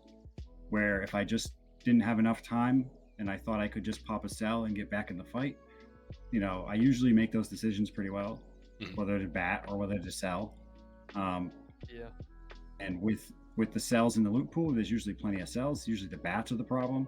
Right. And the biggest thing that I think I liked about this mode was the fact that having all of those things out of the loot pool was made it easier for me to find the things that I like on my weapons. Okay. Yeah. So I was more confident going into fights because I typically had an assault rifle I liked with a 2x on it, because it was so much easier to find a 2x, and I typically had at least a white or blue mag. Then when the loot pool reverts, it's like sometimes you can't find a single optic. Like sometimes I can't even find a 1x optic, and I have a gun with a terrible iron sight. That's a good point. Yeah, I agree with you. But also, I do agree with Crazy where when it goes back to normal, I almost do. I kind of enjoy the survivalist mode too. I kind of like. I figure if I've been in the match for like 8 or 9 minutes, and I have like a bare bones devotion, or a freaking flatline with nothing on it, I figure the teams that we run into probably should be at least somewhat bare bones, you would hope. And so I try not to get too down on it, and I just figure, hey, if I've got a white or blue shield with a bare bones gun, hopefully they will too. And I don't mind that. I think both of our concerns, I don't want to speak for Crazy, but I think our concern grows from games that are famous for power creep. Yeah. And we don't want everybody like within 2 minutes having a blue or purple shield and a fully loaded gun. That's a real concern I have with for sure, yeah. with Season 9 rework is, and again, I'm sure they're watching numbers. They'll course correct. I mean, they're not. They've shown that they're not worried about changing, reverting. I mean, they changed the TTK and they change it back. I mean, they'll change things if it feels like it doesn't line up, or if the community feels like it doesn't line up. I mean, I think the TTK change was community driven as a revert, not numbers driven, because I think Respawn was happy with the lower TTK, but the people weren't. So I think that if people hate the rework from the armor, then that'll change again. But given the LTM and the general feel from what I've heard from everybody so far, I don't think that's going to revert. I think the new change in Season 9 is going to be the new standard. I don't like that it's allowing more damage to be required on drop, because then it negates lower damage weapons again. I mean, the Mosey and the P20 struggled before hammer points, and they're going to struggle even more now. Oh yeah, they're dead to me. Yeah, and with heals also coming on drop, you're not just coming in shields, you're coming in with heals. And so as long as your team has any amount of communication, you've got 100 extra, what do you mean? You've got 50 shield with your white, and then you've got extra 50 heals, plus you've got an extra 50 health heals. So, I mean, you've got an enormous different amount of damage that you have to start out with off of the drop. You are not going to punch somebody out. Yeah, right. I mean, I feel like I am not going to try and punch anybody out now. It has got to be weapons only, which dramatically changes hot drop, because you don't punch for weapons now. You go for weapons or you get out. So I don't know. That's the big thing that surprised me in the in the LTM where they tried this out is I got killed so much because I would try and punch people out like I usually would, and I just get ripped apart by people with a weapon. So Yep, the dude that happened to land on an alternator or a 99 or whatever. He lived long enough to get to a gun, and there it was. I guess what I want to see is not necessarily like, I don't want to see everybody having all these high tier shields and stuff like that. I want that to be, I like earning shields. I like that aspect. I like having very few high tier shields on the map. I'd much rather, like you said, the TTK, I don't want it to be short like it was before, but I don't want everybody, I want people to be punished who are shooting people and doing damage to build shields. I think that's a great mechanic. I don't want everybody to run around and be able to just scoop up blues and purples all day either. But I want to see more optics on the map. Like I want to be able to pick up the optic I like and play at my style. I don't want to that. I don't want to be stuck with a gun like a G7 Scout and not be able to find any optics because I'm not a big fan of the gun to begin with. But if it's all I got and there's no optic on it, it's nearly impossible to shoot somebody unless they're standing in front of you. Yeah, I'll tell you, I would give guns like the G7 and the 30-30 a lot more chance for me to fall in love with them if I knew I could readily find a good scope. But sometimes you'll commit to a gun like that thinking, oh, of course, it's early in the game. Of course I'll find a 1x dot or a 2x HCOG or something. And you don't. And like all of a sudden there's 6 squads left and you go, this gun is worthless. I mean, it's not worthless, but I'm with this. Right. You survive a couple of fights and you're like, okay, I still need that scope. I'm doing okay with it, but I want to do scope. And I agree. They could uptick the optics loot a little bit. And I think the optics thing is more of a quality of life thing than it is a power thing. Yes, I agree with that. Well, here's a question then. Besides a threat scope or something like that, you know what I mean? Besides a threat scope, right? What about scope consolidation? Like, would it be better to say, okay, we don't need a 1x basic, we need a 1x2s only, and then you condense your loot pools by removing single scope weapons and get some multi-use ones, and then say, okay, we don't need. I mean, some people like the HCOGs and some people like the hollows. I mean, would it be better to consolidate some of that and say, look, by a show of hands, community says this is their pick, and it's all that, like, what is it, the hollow, where it's like the U shape, and then unless you're getting into a zoom scope, everything else is that style. Yeah. So I don't love that idea, but you're gonna piss people off. Yeah. I mean, everybody likes a different kind of scope, and if you go on Reddit and somebody posts something about it, you can see the comments. I mean, they're vicious with their loyalty to one type of scope or the other. That's fair. I would probably agree with that as well. Consolidating is a nice idea. Like, I think you can get rid of the 1x hollow. I think there's no reason for it. Everybody wants an HCOG. I don't know. For the most part, that's not going to hurt anybody. Some people on like a 99. Why would you want? I'm with you. The HCOG, it blocks less screen. Don't take away my 1x hollow. I love it. For my 99 or my Prowler. I think it's 4 people that use that. I don't know. Maybe. Yeah, you're right, but. Yeah, I don't know. And I think there's a lot of. You know what they could do? I think they could consolidate scopes if they allow you to customize your reticle. Okay. Yeah, I like that. I do. I like that idea a lot. They did take one. Because credit. They did take one step in the right direction with gold weapons. Gold weapons with the scopes that they defaulted to was such a freaking joke, and they corrected that this last split. Thank God. Nothing like running a gold R301 with a 2x HCOG. Thank you, Respawn. When Yeah. they had, what did they have on there? The Yeah, 1x2? Yeah, the before? 1x2. Yeah. Yeah. Yeah, it was. I still pick up the 1x2. I'd much rather have the 2 than not. See, there you go. So I pick it up I'd usually. rather not. Well, everybody's different. Yeah. But That's I will say wild. this: I am one of the psychopaths who loves the 1x2 on the wingman, Huh. What the hell? and it's because the size of the reticle on the bruiser, to me, it covers up my targets at range, and I like to have the wingman for range pokes and also for close-up finishing. Yeah. And when I'm close-up finishing, I'm usually hip firing if it's real close. Yeah. So the scope doesn't really matter at that point. But at long range, the 1x2, the reticle is so tiny that when I put it over a character at range, it doesn't cover them and hide them. I can still see them. That's a good point. And when I use the bruiser, I lose the target in that big arrow, especially if you're trying to track somebody. Valid. Yeah. Whatever you say, you're not as bad as Crazy with a 3 times on a flat line.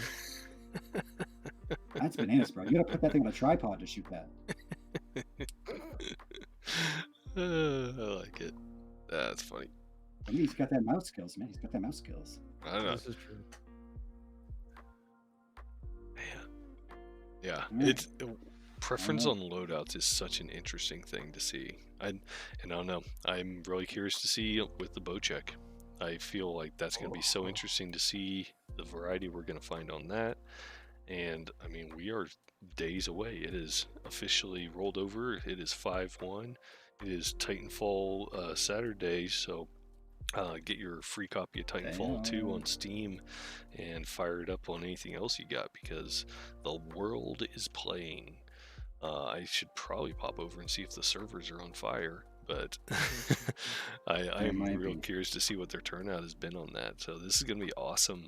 And also then here tomorrow night, Saturday here, we are having the door kicking comp. So go out and hunt your doors. We are going to be firing that up. Oh man, I actually need to look that up real quick to see what my announcing time is on that. 10 p.m. 10 p.m. Central. Yeah, 10 p.m. Central, so 11 p.m. Eastern or 8 p.m. Pacific.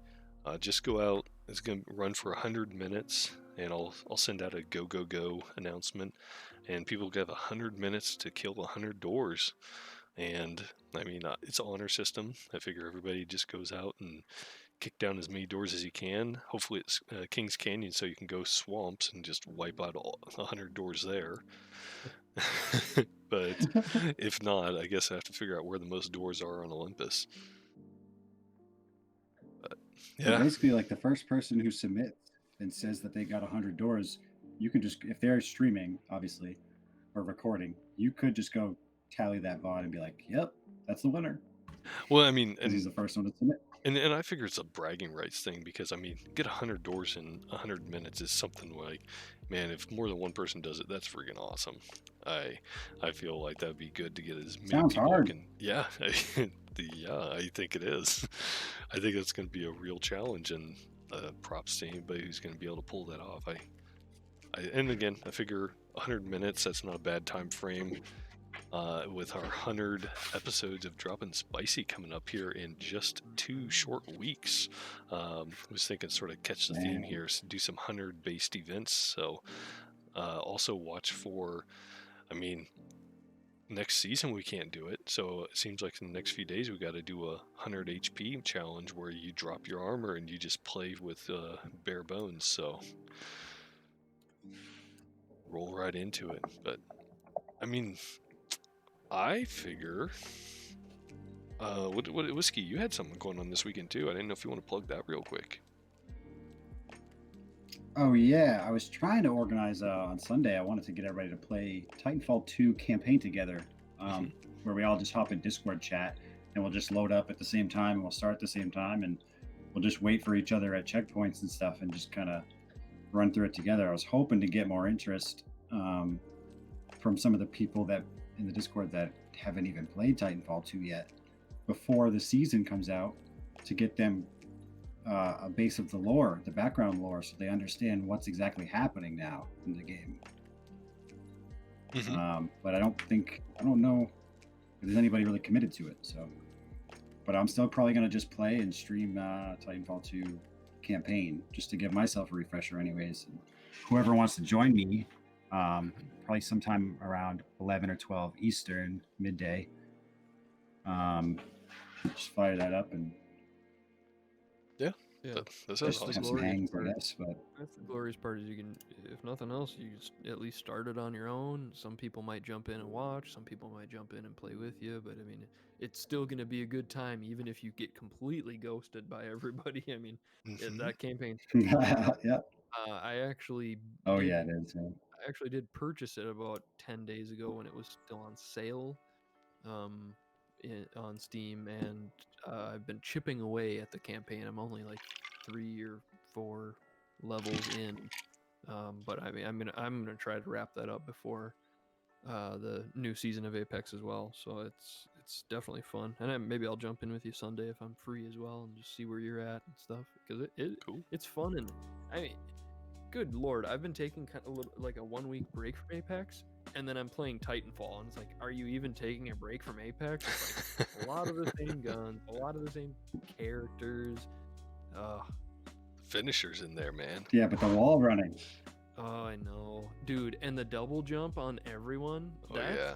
For some reason, that freaking double jump. When I go back to Apex, I'm like, oh, damn it, why didn't I jump? Oh, Yeah, it's toggling back and forth. I have to give myself a minute because otherwise I am trying controls that don't exist and feels real bad. Yep. Where's my data knife? Yeah, I find myself in Titanfall multiplayer just picking like the guns that I know, kind of, and basically just playing Apex. I'm just trying to kill people with my gun, man. That's all I'm trying to do. Yeah. And then I get a Titan and I bring it down and I try it out. But that's it. Like, I will say, I played it when it first came out for probably a good year on and off on Xbox, and I sucked. I jumped into it this last week, and I'm still working on the Titan stuff. I die way too fast when I get my Titan. But if I have like a fair opportunity, pilot versus pilot, I'm usually throwing down on guys, and I think it's because I'm so used to the Apex, the mechanics and strafing, and I feel like sometimes they're like, "What the hell is this guy on?" And That's awesome. It's because it feels awfully similar. Yep, and you're so used to having to do the classic close counter dance with everybody, if you will. But I'm so confident with that, and I'm using the R201. Yep, that's my run too. Same here, dude. Yep. Same here. Definitely cross. I just posted a link in Crazy in your chat. That go watch that if you want to see how the bow works. Okay. Oh, nice. Yeah, it's insane. Nice. Watch. Cool. Just try to find the part where ACU is using the bow, and you can imagine what that's like. Oh Lord. Okay. That dude is cracked. Yeah, it's so fucking insane. I watched a video of Imperial Al reacting to ACU using the bow. Yeah.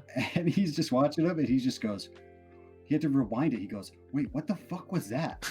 Like, what? Now, I mean, the guys he was shooting against were kind of, not the best players. But, watching him use it. Yeah. Like peak, snap the target, release, and just doing 112 damage. Yeah, I feel like in the right hands that is going to be scary. It'll be interesting. It shoots. It shoots as fast as like a repeater almost. Not quite a repeater. That fire. Maybe like between a repeater and a longbow. I was so wrong and it does 70 to the body and 112 to the head, dude. Yeah. I mean, it's got and the projectile speed is so fast. Yeah, there's no drop. Like you put it on their head and pull. I was entirely wrong about what I thought the bow was going to be. I mean, I thought that was going to be slow and methodical, and that is a fast sentinel. Yes, it is. And I'm actually happy with what I saw in the video, because when I think of a bow and arrow, I go immediately to fantasy fiction movies. Mm-hmm. And like, I've always been drawn towards like the elves and like archers. I love that shit in movies. Like watching Lord of the Rings, dude. I just want to see that fucking dude shoot the bow and arrow all fucking day, dude. Oh yeah. And I love it in movies like that because they make it so unrealistic. Like in real life, those arrows would be like lobbing.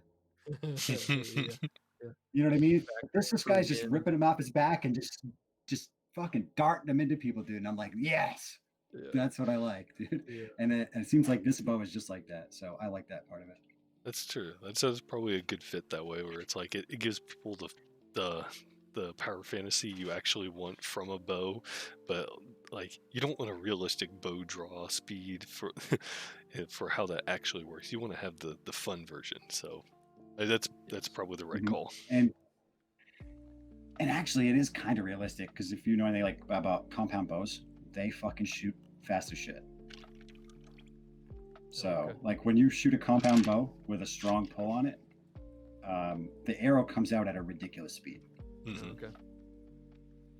Because of the way because of the compound nature of it, with the pulley system. Yeah, it has to be a much faster acceleration to get the same force throw, since you don't have the long draw from the bow length. Yeah, it's kind of crazy. And the way it works when you pull it back is, there's different tensions, obviously, but you pull it. When you start to pull it, it's really hard to pull. And then you hit a certain spot, and it eases up because of the pulley system. Which is smart. And then you can hold it. Yeah, like that's a really interesting thing about the compound bows, where it's designed to make it easy to hold a full draw, where you wouldn't be able to on a long bow. Like that's the difference between like those. So yeah, that's cool. Yeah, but it looks cool, man. I'm super hyped about it. That dev stream had a lot of interesting stuff in it. But we'll see. Coming soon. Indeed. Now we got to go to bed so we can wake up and get closer to May 4th. And before we officially close out, I didn't know, Atombomb, do you have anything you wanted to plug as well? No, I don't think so. No, I've been self-serving my Twitch on the Dropping Spicy show the last couple weeks, so yeah, I've been trying to jump in anytime I see you on there. That's been good time watching that. Oh, that's all I ask, and people are being super dope about it. And I've kind of been slacking this week because I have been off of Apex, and that's my main streaming game. So, but that's it. And once the new season starts, absolutely, if you see me on, please hop in and at least say hi, Atombomb151 on Twitch, and I'll definitely greet you and blow kisses and all the good stuff. There you go. Ooh, I'll see you there. And maybe more. No. Yikes. Don't put your feet on screen, okay? Get pulled square off of Twitch. Hey, I'm about to reach affiliate. Oh, never mind. Hard reset. Fucking Jesus. Don't put your feet on screen, but do get in the hot tub, please. Yeah. I did already promise everyone, and I'll repeat that again. 100 followers, and I'm doing a hot tub stream. My in-laws have a hot tub, and I don't know anything about this, but my teenage teammates that I often play with are like, yeah, hot tub streams are meta right now on Twitch. And I'm like, really? Hot tub stream? Okay, I can do a hot tub stream if people want to watch a bunch of 30-year-old men in a hot tub. I'm down. So let's go. That's pretty good. Hey, there's a niche for everything. I think the word you were looking for is fetish. Again, I'm not potato. Yeah. Same difference, man. Well, my dudes, I think with that, I'm going to wrap this one up, and I'm actually going to go jump in, grab a game or two myself. But, man, it is freaking awesome talking through this and getting some your guys' time here this evening. I really appreciate it. Thanks for having me, man. It was a pleasure. Oh, 2 I hours. always like talking. Are you kidding me? What? Yeah, it goes Hey, fast. bro. When you don't have the constraints of the network and trying to stay under a certain time for a pod and stuff, I mean, you can really go when you got a bunch of guys that are passionate about the game. Yeah. And that's where I might try and do this again. I don't know how regular, but every now and then, I think, especially after tournaments, I want to talk stats with some people who've played, and I feel like we've got some insight in it.